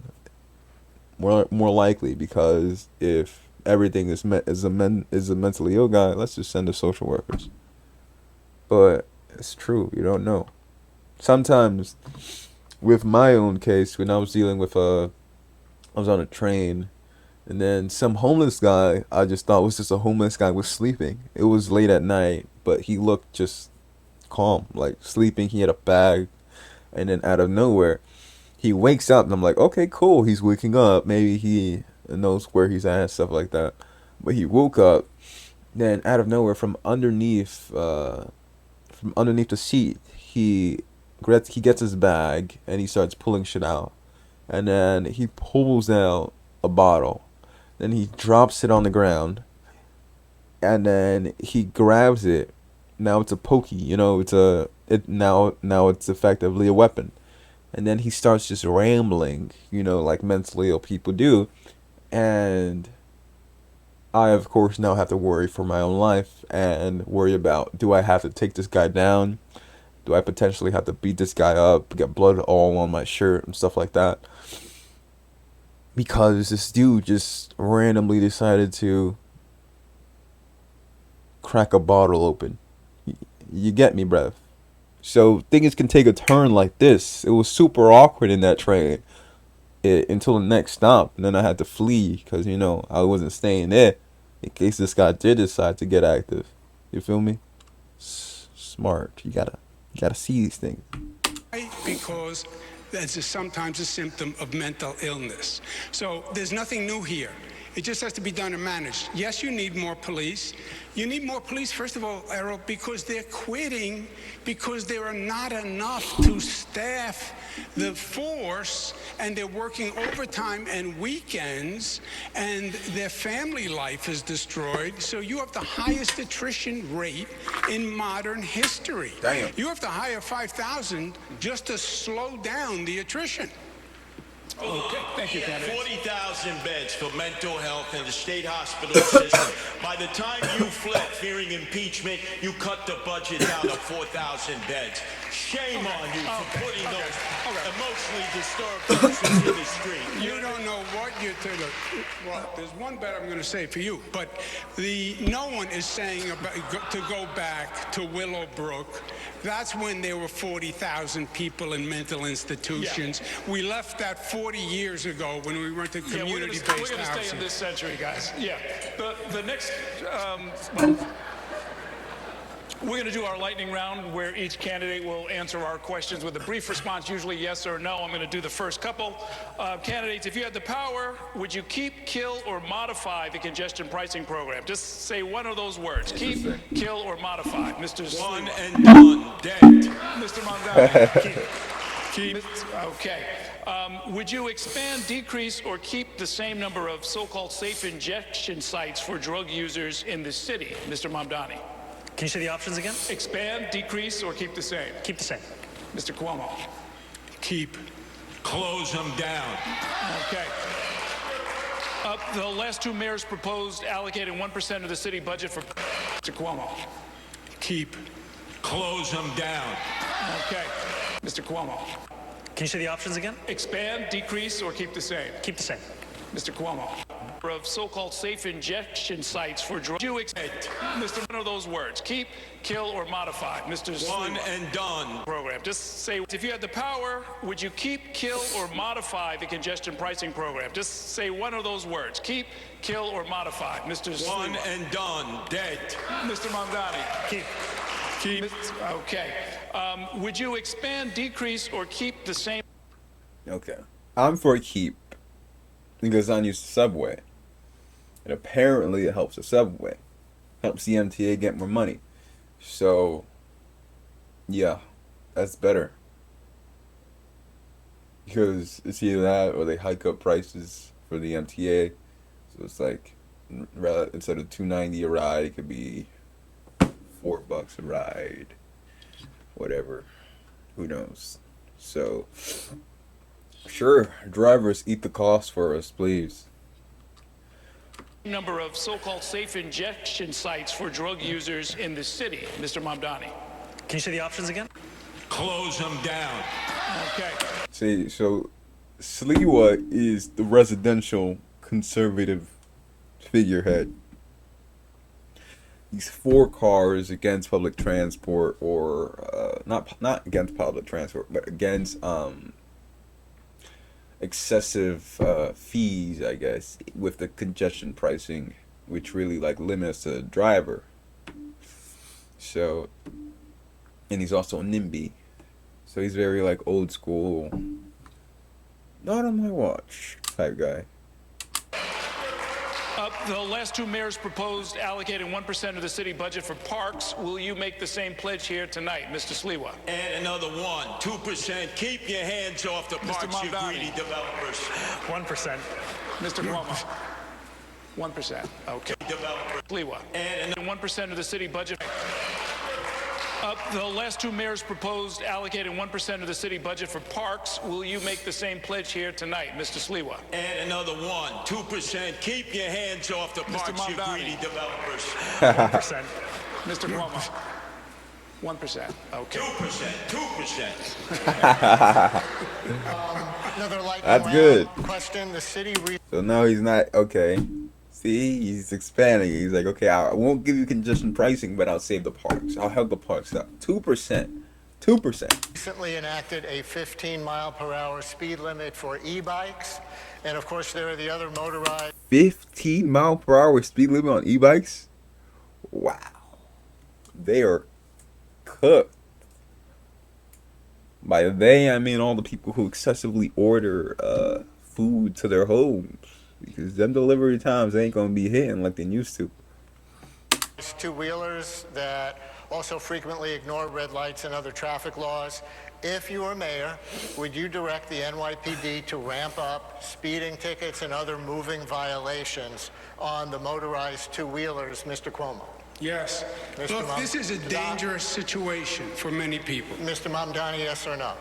I would actually build on the city council's progress in holding the apps accountable like DoorDash and Grubhub to ensure that there weren't incentives for breaking those street taxi So posts. you would not increase ticketing the riders? I do not think the police should be the ones dealing with the failures of these app companies. Mr. Sleeper. License them, register them, and yes, do enforcement on them. All right. There is a ballot question to align mayoral election years with presidential election years in the future. Do you support this, Mr. Sliwa? Absolutely not. All the attention would go to the presidential election, not to the mayoral election and all the down-ballot elections, all of our city council people. That's a no, Mr. Mamdani. I haven't yet taken a position on any of the ballot referendums. Oh, shocker. Again? Again and again and again. Yes. Katie. Thank you so much. First question, do you support having a casino in the 5 boroughs, like it's a full casino, and do you have a favorite among the 3 current contenders? Mr. Sliwa. No, only if the community wants it. Mr. Mamdani. I'm personally skeptical of casinos, but voters did choose to bring them to New York City, and unlike Andrew Cuomo and Nigga, we have a casino in New York City in the 5 boroughs. Which one? I know because I'm near one. I'm pretty sure it's a casino. It's called Resorts World Casino.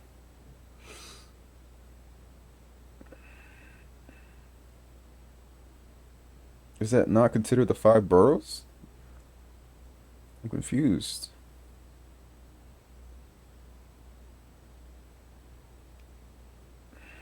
NYC's only casino.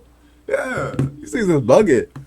Donald Trump, I don't view the law as just a suggestion. Do you have a favorite of the 3? No, I don't have favorites of casinos. Mr. Cuomo. I do not. I have not reviewed the proposals. I was not in. I did not vote. It's not so hard to say. I did. Let me just so you understand some facts.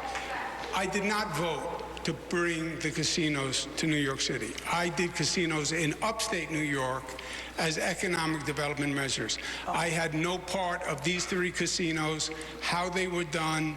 I think it's highly problematic, and I think there's going to be a lot more to come. If this was, Boy, that if this sounds was like a ranked technology choice, we to gotta me. get, You and Zoran can't answer lightning a is straight fast. question. If there's a ranked choice election, how would you vote, Mr. Mamdani? If there was a ranked choice election, In this, you'd have to rank these. myself number 1 and Curtis number 2. Mr. Sliwa. Oh, please don't be glazing me here, Zoran. Glaze me. Glaze me. Mr. Sliwa, do you want to have I an answer? support ranked choice voting, but I'd only vote for myself. Mr. Cuomo.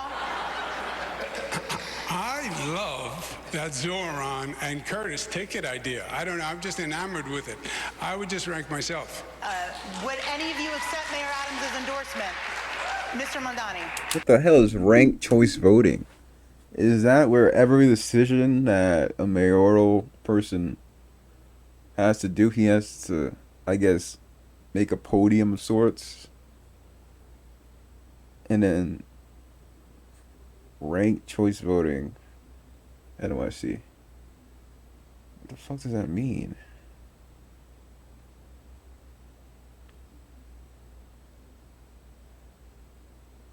I'll figure it out later. No. Mr. Cuomo. Yes, I would. Mr. Sliwa. Absolutely not. Put that crook in jail where he belongs. And final, a fun one. Be careful. Be What is- careful. What is your favorite live? Yes, I would. Mr. Sliwa. Absolutely. Mr. Mamdani. Would any of you accept Mayor Adams' endorsement? Mayor Mr. Adams' Mondani. endorsement. No. Mr. Cuomo. Yes, I would. Mr. Sliwa. Absolutely not. Put that crook in jail where he belongs. And final, a fun one. Be careful. Be What is- careful. what So now he's a crook. Oh God, phone. I'm sorry. I mistreated you. So was he in his cabinet? God, I'm so confused now.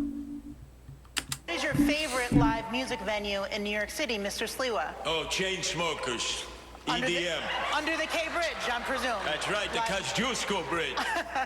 Mr. Mondani. Forest Hill Stadium. Mr. Cuomo. Under the Kosciuszko Bridge. Have you seen a show under the K Bridge? Who'd you see? No, I picked up my daughters at a show there. That's as close as I got. Candidates, it's time for the cross-examination round. That's where each candidate gets a chance to ask one question of one rival. The order was selected at random. We're going to begin with Curtis Sliwa. Curtis Sure. Lewa. Okay. You talk about free, free, free. But we know that somebody's got to pay for it, and that's you, the taxpayers. And that's going to lead to bankruptcy. The only reason that Zoran is on the stage is because of the failed Governor Cuomo, who was rejected by the Democrats in the primary and rejected by 13 women who charged you with sexual harassment. Do you ever know that no means no? You know what no means? Cuomo. Who was your Well, question we to? can bifurcate it, right? No. You know, you can't. Who was your question It's to? to Cuomo. Okay. Your response, Mr. Cuomo. I'm not sure what the man said, but the situation, my legal situation, as we discussed before, beat the case. was fully litigated. I was dropped from the cases. I paid them if all. anyone has a legal situation to talk about, I think it's Mr. Sliwa. Who runs the Guardian Angels, and apparently as a charitable donation, but never filed any tax returns for the Guardian Angels, and has been accepting charitable donations, which is just a crime and tax fraud. So I think that's the person who I was explaining to do. Okay. Your turn to ask a I question, suppose. Mr. Cuomo. To Zoran, I believe, as we've stated, that you have been a divisive force in New York, and I believe that's toxic energy for New York. That's such gay language. That's toxic. Toxic energy for New York. Toxic. It's with the Jewish community. It's with the Italian-American community when you give the Columbus statue the finger.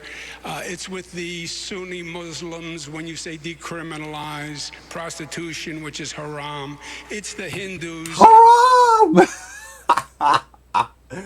That's haram, Mondani. Haram means sin. But then you take a picture with Rebecca Kadaga, Deputy Prime Minister of Uganda. You take a picture with your father. You're smiling. He's smiling.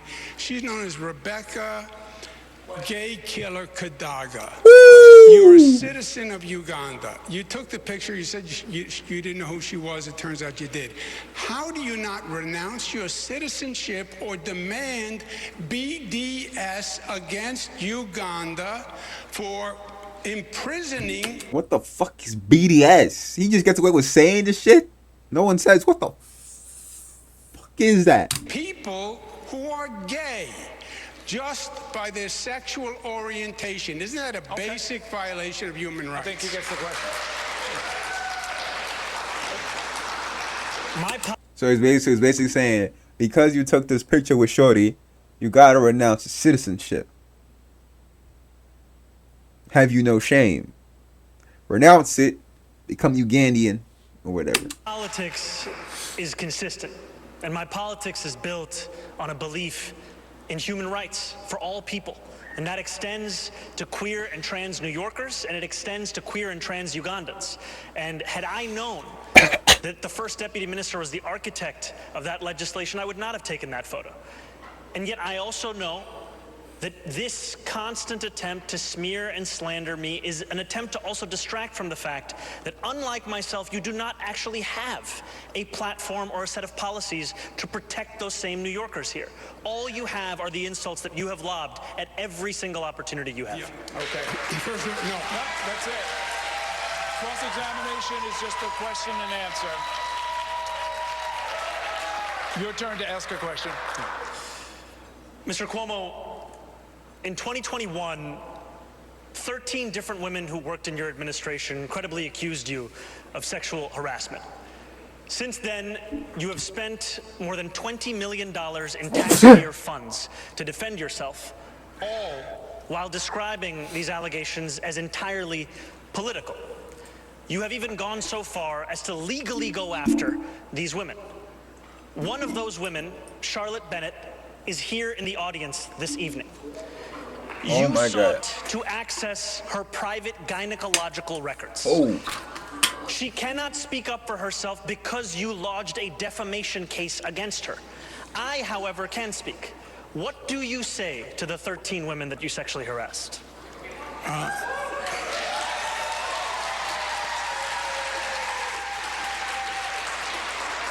If you want to be in government, then you have to be serious and mature. There were allegations of sexual harassment. They were then went to 5 district attorneys, fully litigated for 4 years. The cases were dropped, right? You know that as a fact. So everything you just stated, you just said was a misstatement, which we're accustomed to from you. Everything that I stated was a misstatement? Yes, because the cases were dropped. That's what happened. And my question to you. Just because the case is dropped does not mean that bad things didn't occur. Keep that in mind. But I'm against the... Fuck it. I don't even know what I'm against. Still didn't answer. Why won't you say BDS against Uganda for saying gays should be in prison? What the heck is BDS? I know BTS, belt to ass. That's not even BTS, that's BTA. BDS, meaning...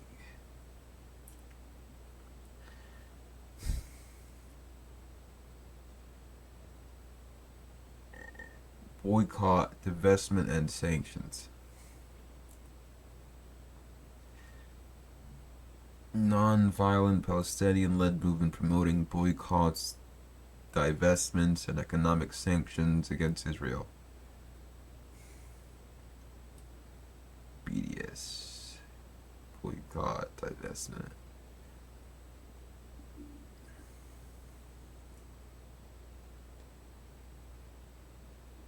Okay. I'm so sick right now. Fuck. For being gay. Okay. You have no problem with BDS against Israel, but no BDS for Uganda. This is just one question, one answer. We all heard it. Thank you very much, candidates. Brian. Our next topic is education. The next mayor will oversee the largest school system in the United States, as you know, with roughly 900,000 students, thousands of schools, and billions of dollars in budget. We have an education question for each of you. Mr. Mamdani, you said you would give up mayoral control of schools and share decision-making with various stakeholders. But in the last debate, you said you're still for mayoral accountability for educational outcomes. This has confused some people about how you can give up final authority but still hold yourself accountable. Can you try to clarify that? I remain opposed to mayoral control, and I also believe that the mayor is accountable for that which happens in this city. I will not shirk that accountability, even when we are putting together a system that has greater involvement for parents, for educators, for students. Look, 1 in 300 Americans is a student in the New York City public school system. This is a system where we are failing to deliver excellence to students, to teachers, to parents, and it is time to have a mayor who understands not only the crisis in front of us, but the fact that we have to change our ways if we want to change our results. And that is what we are running on, a plan for the future, not to simply relitigate the past. Mr. Sliwa, you recently proposed reducing the education budget by $10 billion, or about 25%, to help pay for tax cuts. But your website includes things like, quote, hire more therapists, expand services for students with learning differences, build new vocational high schools, restore arts programs, expand athletic programs, and increase teacher pay to attract and retain top God talent. damn. Those are all exact quotes from your website. How do you defund the education department by 25% to cut taxes, add in the Trump administration's various cuts, and do all those expansions at the same time? Well, let me tell you, you have a bureaucracy at the Tweed Courthouse. Perfect place to house the Department of Education because of the corruption in the top ranks. You have 13 deputy chancellors. You have about 50 department heads. Nobody at the school level ever deals with them. $41,000 we pay per student, and teachers still have to reach into their pockets to pay for basic supplies. You cut at the top, contracts that have been negotiated that have not been overseen. You will save millions and millions of dollars. And yes, you open up the schools as it was when I went to public school, after school center, night center, weekend center, not just sports, but culture, plays, musicals. People used to be able to take instruments home when they were in band and orchestra. That attracted children. 1/3 of our children don't even come to school each day, and we need more vocational. I believe we can still do that.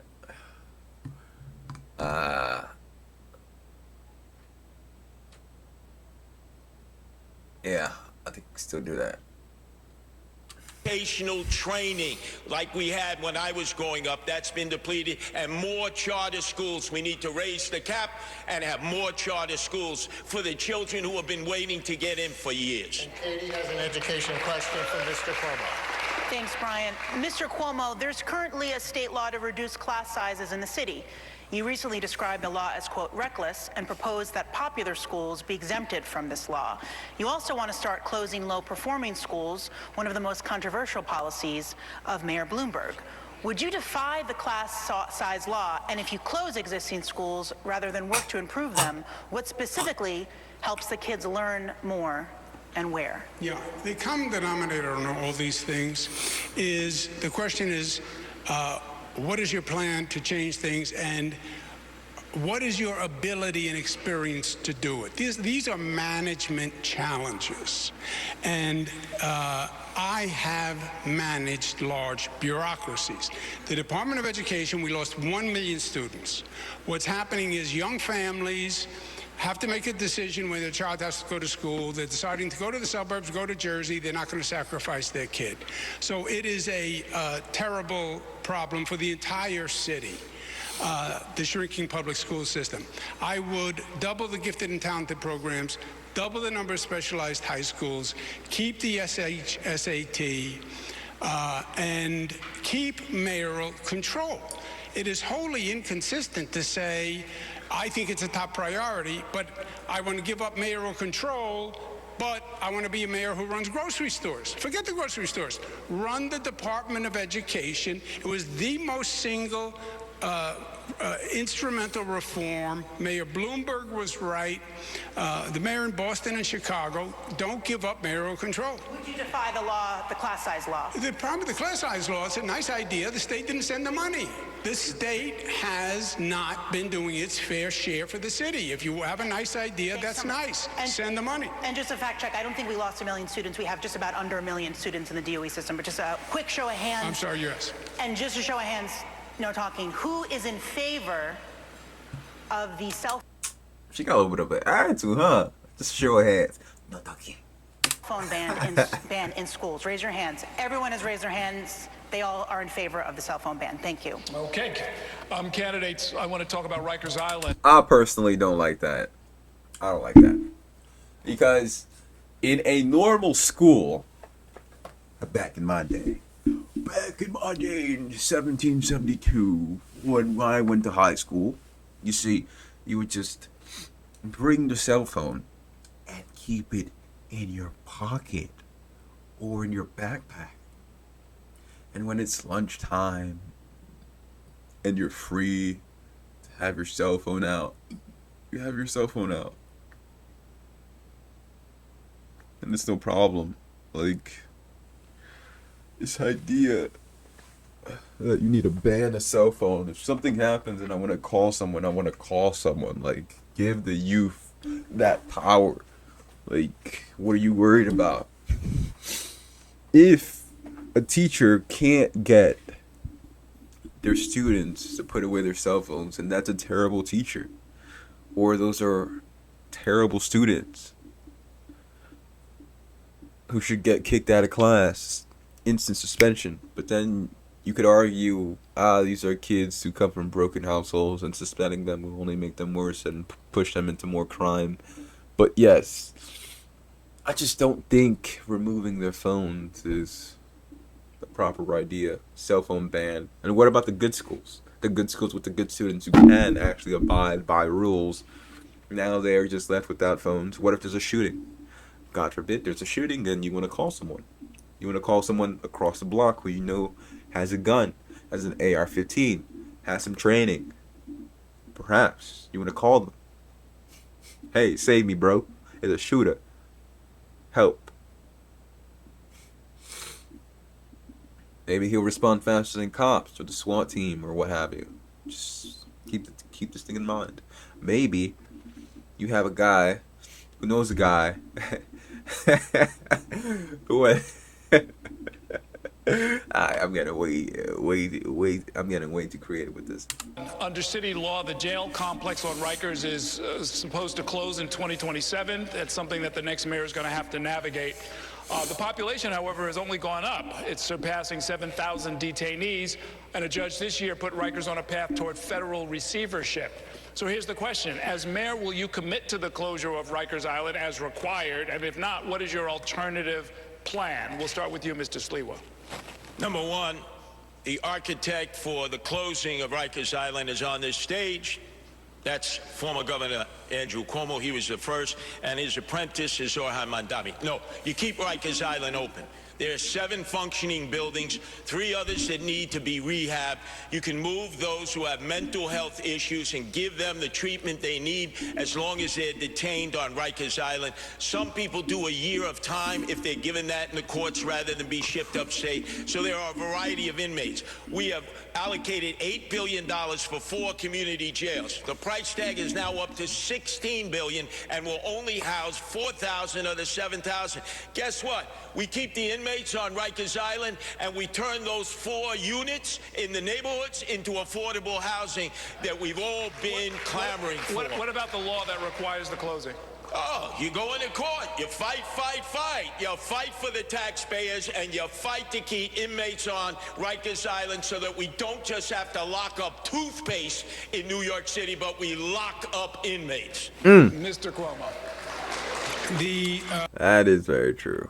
It's kind of hilarious how, like, when you walk into a Walgreens or what have you, you have to ring up an employee for the most menial of items.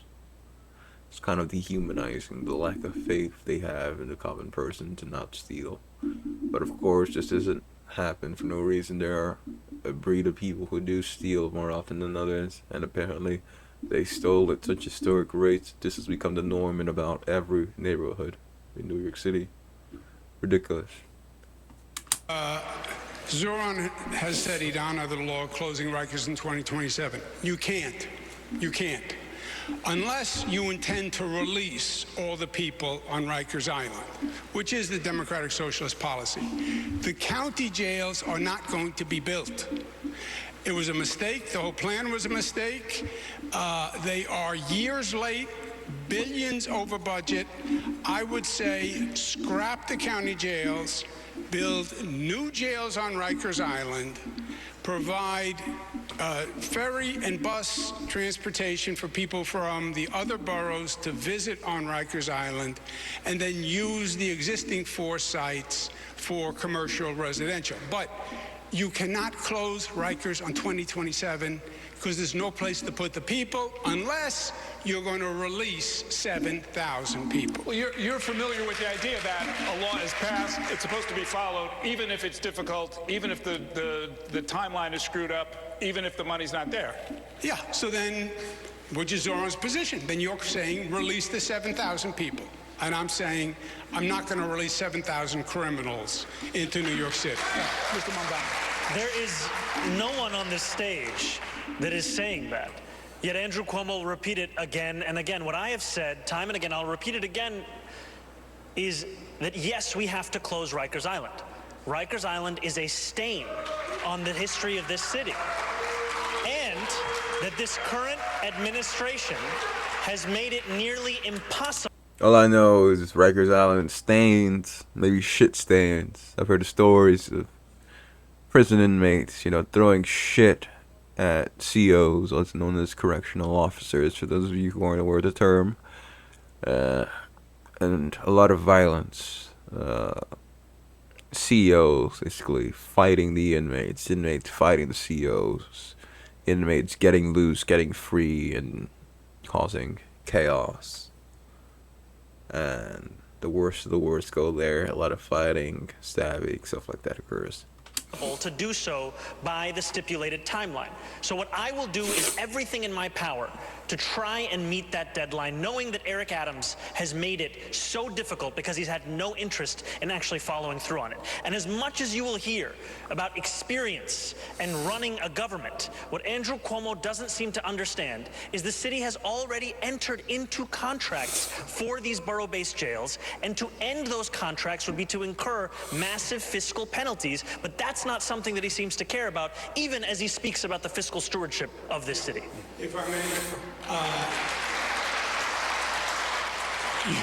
you want to talk to me about running government or managing projects? I built the 2nd Avenue subway. I built the Mayoral Cuomo Bridge, the largest infrastructure project in the United States of America, $5 billion, on time, on budget. 2nd Avenue subway, Moynihan train hall. Of course there's costs incurred. The question is going to be, how much more does it cost to finish the jail, and are you better off cutting your losses? That's the question in the discussion, and you sit down with the contractor and you negotiate. But your position of, I'm going to close it on 2027, the question is yes or no? Do you close it in 2027? You still haven't answered. You will hear from Andrew Cuomo about his experience as if the issue is that we don't know about it. The issue is that we have all experienced your experience. The issue is that we experienced you taking a $5 million book deal while you sent seniors to their deaths in nursing homes. The issue is that we experienced you cutting funding for the MTA to send money to upstate ski resorts. The issue is that we saw you give $959 million in tax breaks to Elon Musk. The issue is your experience. No, the only thing, the issue is you have no experience. You've accomplished nothing. You haven't proposed a bill on anything, and you still haven't said if you'll close Rikers in 2027. Stop. I got the answer to the questions I was asking. Thanks very much. Let's move on. My next question is about another law that's already on the books. The city has a climate law, Local Law 97, that will require a large percentage of the buildings in the city to reduce green. Sorry, just have to. I just realized. So initially I just thought there was one moderator, but there are in fact three. There is the black gentleman with a bald head. There is a white gentleman with a bald head. That nose looks Jewish. Looks like a Jewish American. And we also have the white fat lady. Beautiful combination of the trio, is it not? Beautiful! Greenhouse gas emissions by 40% by 2030 or face financial penalties. As you know, some co-ops, condos, and landlords are afraid of crushing expenses, but buildings account for 70% of the city's climate pollution emissions, so reduction would need to include that sector. You all have taken different positions on this. I want our viewers and listeners to hear each of you, starting with Mr. Cuomo in this case. Would you abide by and make others abide by Local Law 97 as it stands? As it stands,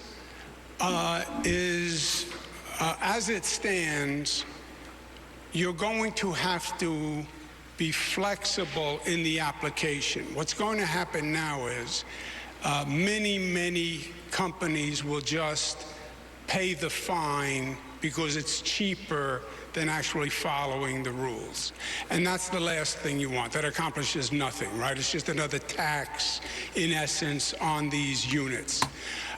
So there's going to have to be flexibility. It's the right intent, it's the right goal, but how you implement it has to deal with reality and the costs.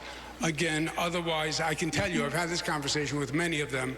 They're not even going to try. They're just going to pay the fine. What kind of flexibility, if you could be It's going to be specific? timing, and what do we mean, and can it be phased in?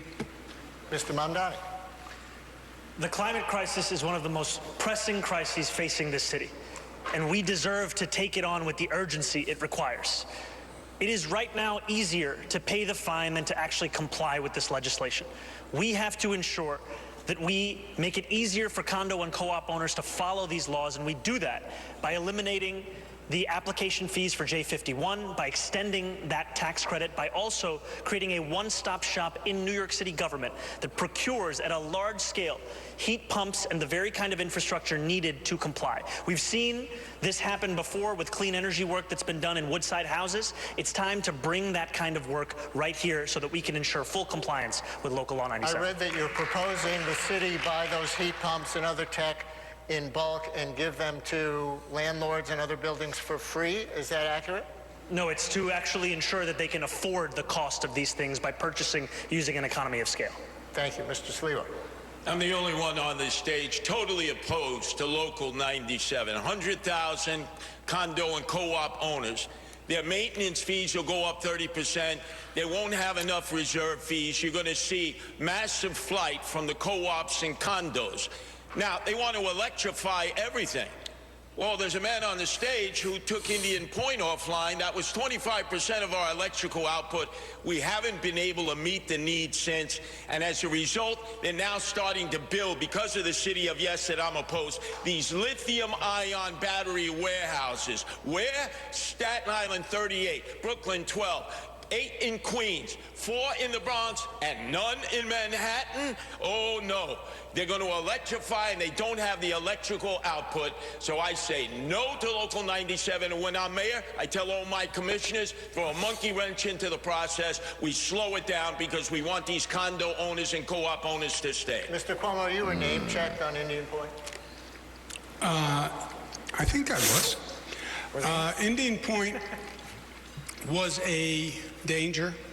It was the nuclear power plant most closely located to the densest. I was hearing like a weird background sound. Population. There was no nuclear. Yeah, you hear it. It's like someone talking,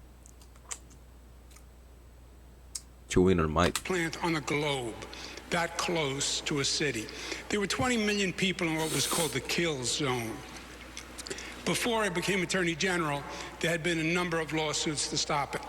What we did is we brought cables down from upstate New York down the Hudson River. We have nuclear upstate. We're in rural areas to bring that nuclear power down the cables, and then on that basis substitute for Indian Point's power. Yes or no? Electricity rates are too high to pay because of you, Andrew Just Cuomo. yes or Yeah, no? like you Would know any what you're of you talking about. support new nuclear power plants to help bring down the rising cost of utilities in New York State? Just yes or no, Mr. Sliwa? Upstate, they're already starting, yes. Mr. Mondani? I think it's something worth exploring. Mr. Cuomo? Is that a yes? Yeah. Yes. Katie? We're going to move on now Woohoo, to the nuclear economy. power. Donnie, you're proposing to raise the city's minimum wage to $30 an hour by 2030. $30 How an did you get hour. the state legislature to go along with your plan, and do you think it's realistic to feel that a small business owner would have to pay every employee this amount, especially when the city currently doesn't mandate that figure for its own public employees? And I have separate questions for Mr. Sliwa and Mr. Cuomo.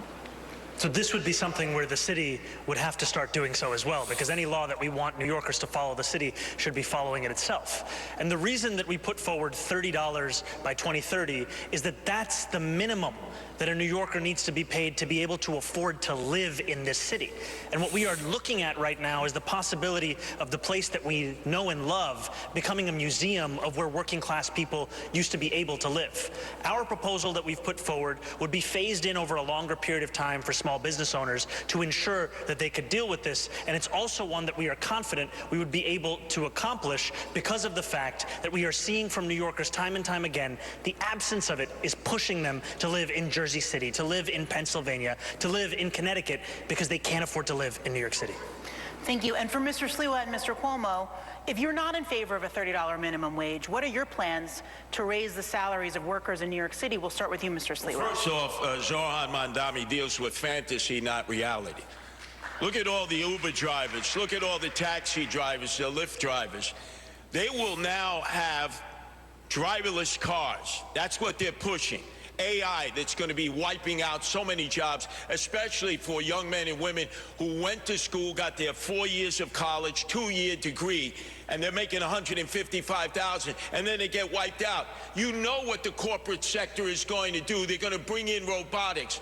Zoran, stop dealing with fantasy and start dealing with reality. You're pushing businesses out because you want to tax them. I'm the only one here who wants to cut the corporate taxes, the income tax, the property tax we can cut in order to keep business here. But if you raise the minimum wage too high, they're going to end up going in a different direction, and they're not going to hire workers. It's going to be robots and driverless cars and AI, and I'm opposed to that. Thank you, Mr. Cuomo. Yeah, I half agree with Curtis. Zoran does have socialist theory colliding with practical reality. I went through this. We raised the minimum wage to the highest in the United States of America. New York set the bar. We set it at $15. Every other state said, that's crazy when we did it. People in the state said that was crazy when we did it. But it was calibrated, it was doable. We phased it in different parts of the state. We phased it in with small businesses. We gave them assistance. Because if you raise it too high, and I believe 30 is too high, I would raise it to 20. If you raise it to too high, you do two things. People lose their jobs. You bankrupt the businesses. You're talking about basically doubling payroll. And you can have a negative effect where literally businesses close and people lose their jobs. And overall, again, it's another tax on corporations, another reason to leave New York, another reason to pack up the family and get on I-95 and go to South Carolina and Florida and Texas. All right. Candidates, we are coming down the home stretch. I want to alert our media part. So yeah, how it works is basically a business only has so much profit, and if it only has so much profit, it can only afford so much for payroll. Because a business, you see, it has operating expenses, the land, you're leasing the land, property taxes itself. All these costs, they rack up. Eventually, if you have a budget of, let's say, 40,000. 40,000 is too small. Yeah, 40,000 per week for your business, for your operating expenses. Then you can only afford to hire 4 people. Don't check my math, please. Just know it's limited based on how much you can actually afford, based on the income or profit you are expected to actually have. And what sucks about that is that there's a lot of diversity, and not diversity, but freedom that you get when you can pay people a lower wage. Not necessarily $1 or $5, because those are basically worthless. So maybe like $8 if you're hiring like a 16-year-old kid or something like that who really has no skills and he's just there to learn and pick stuff up. But with these people, you could have them around, and eventually, if you do have a good month, then you could give them a bonus. You could upskill them, afford these things.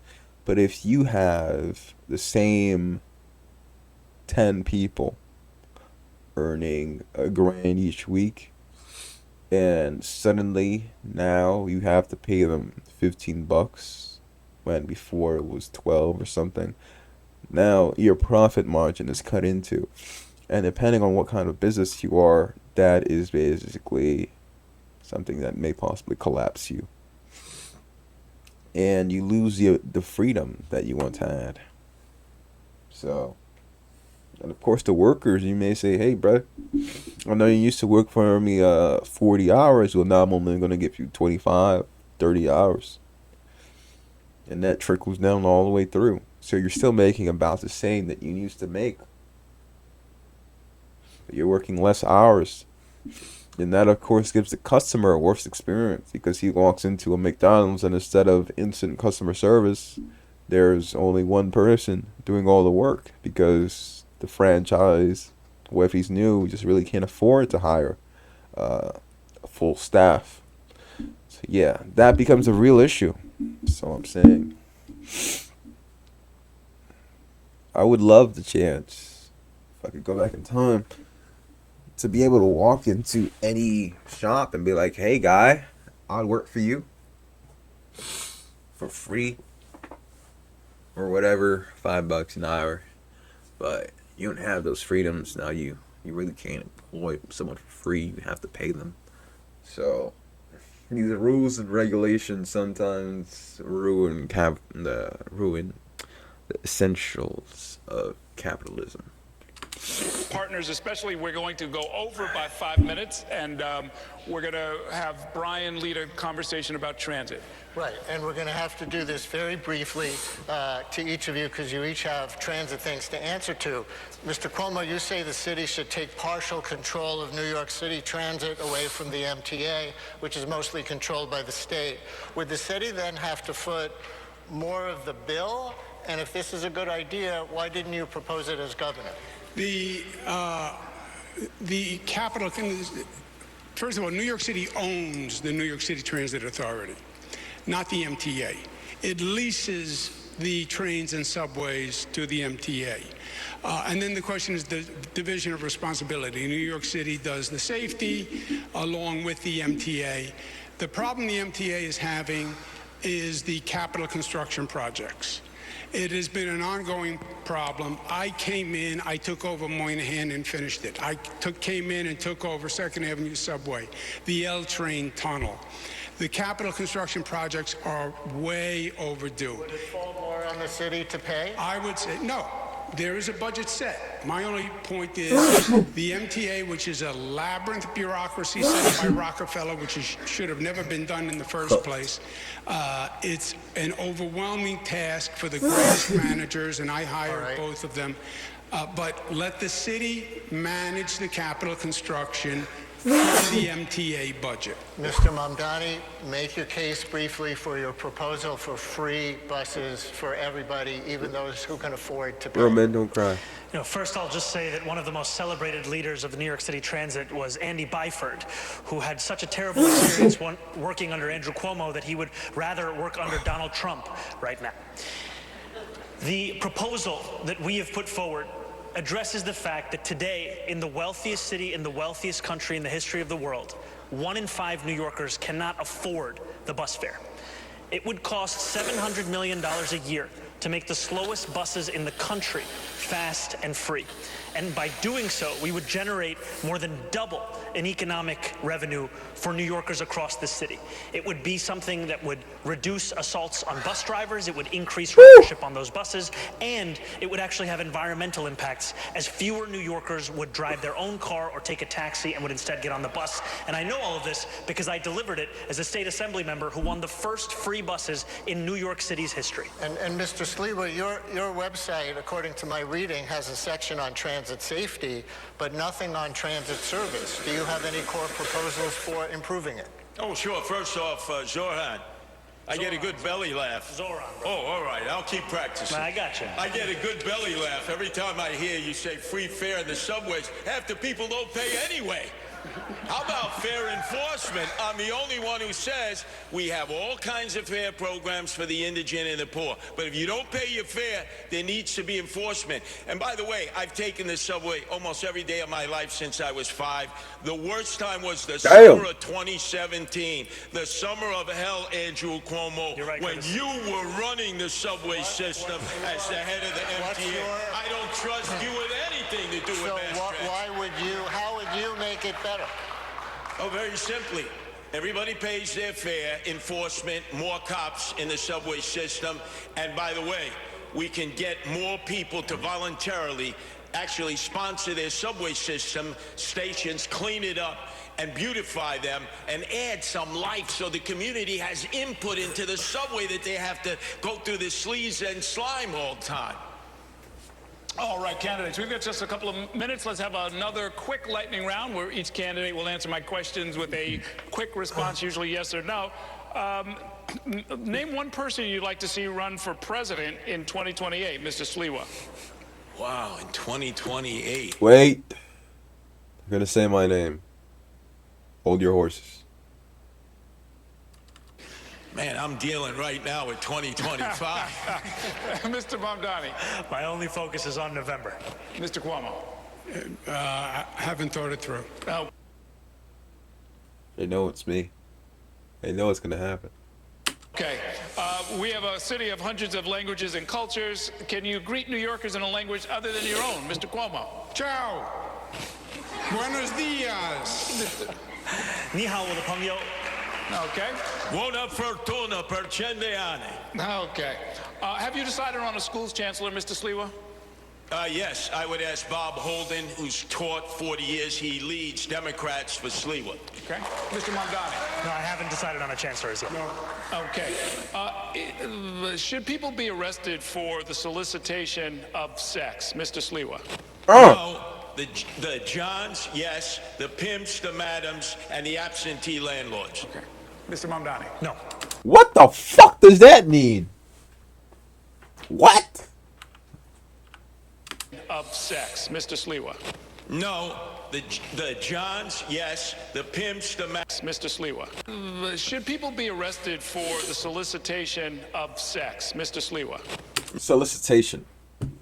If I solicit a painting, I'm asking for a painting. I believe that's how that word works. So he's basically asking if you ask someone if they're selling box, should you go to jail? No, the Johns, yes. The pimps, the madams, and the absentee landlords. Okay. Mr. Mamdani. No. He basically just said everyone who deals with the prostitution operation should get done in. Even the landowner who is unaware of what is going on should all go to jail.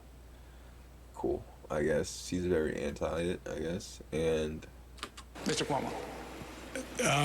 Zoran's decriminalization for prostitutes, johns, and pimps would be a disaster. what the fuck is a John? What is this lingo? Am I just chronically online? What is a John?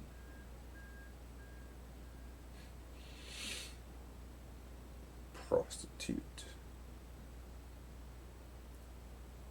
A John is a man who pays for sex with a prostitute.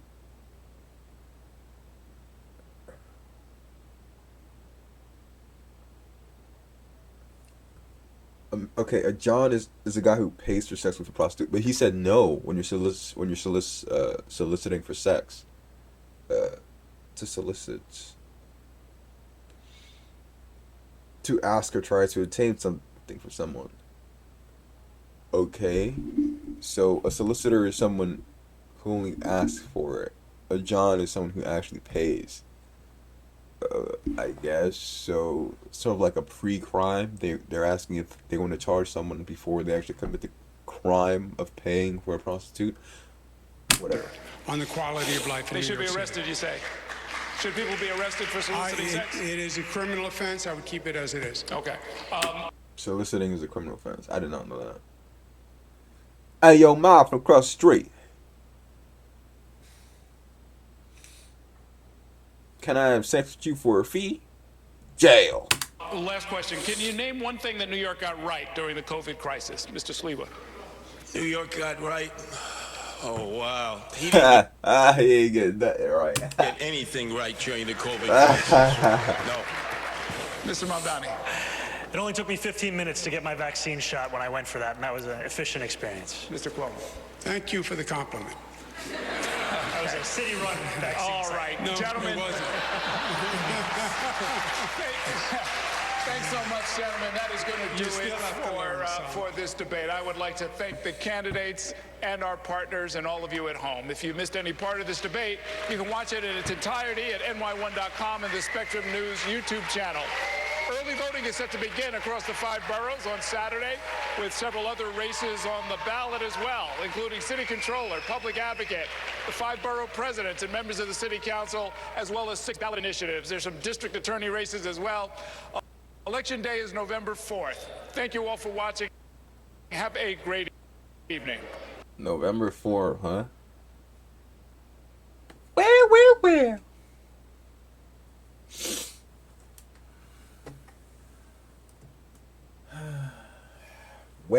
Well. Come to the end of the video.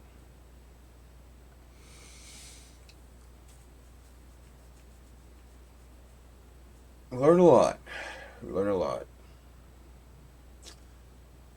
But is there a front runner that I really want to back? Let's see. Ed Mondani. So, stuff falling up to me. Shoot.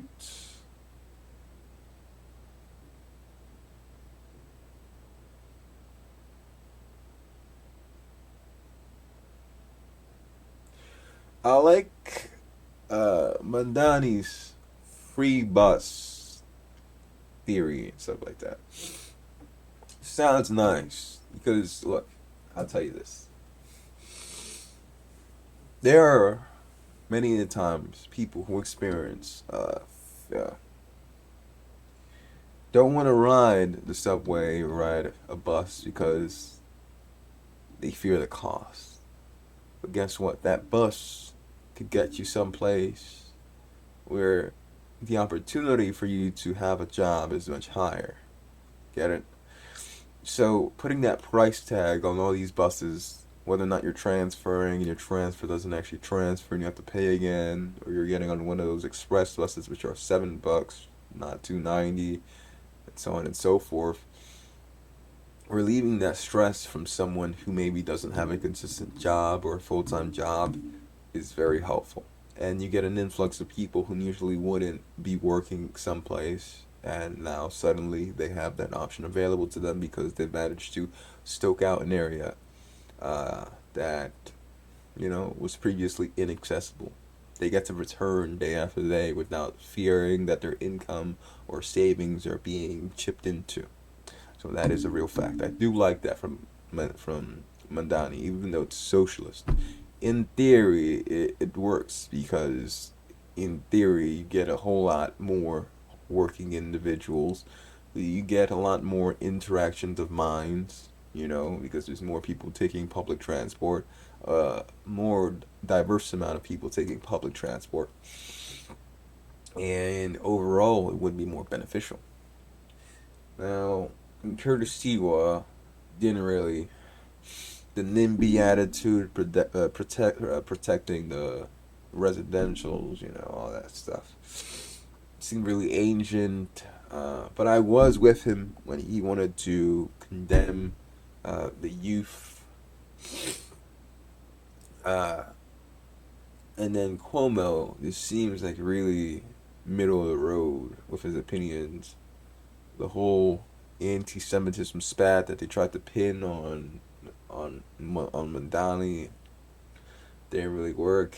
Mandani was soft to Jews. It's true. Yeah, man. Either way, I'm not mad at whoever wins it, if I'm honest. Like, Cuomo, yeah, he had those sexual assault things, but I'm pretty sure now he knows to control himself. The bureaucracy of the Department of Education I found really an interesting topic. Crime, an interesting topic. Cuomo was really balanced how he said he's still going to incorporate the social workers and stuff like that. Yeah. And their take on the amount of police officers, the budget, how much they're willing to pay officers, how they want to get more officers in, hire more because of the attrition rate, OTs, cops don't have family and free time, blah, blah, blah. So, overall interesting talk. But who would have my vote? Cuomo does sound a lot more experienced because he's actually tried and experimented these things as the governor. He's actually gotten some projects done. So that is, optimistic. Not optimistic. He is, he makes you feel assurance that he will at least get some things done. Sliwa is Sliwa. Anyways, that's the video, YouTube. Hopefully you enjoyed this video reaction. I know I'm not the best political commentator, but a man can only do what a man can do. Just my honest reactions, initial reactions. And that's it. See you when I see ya.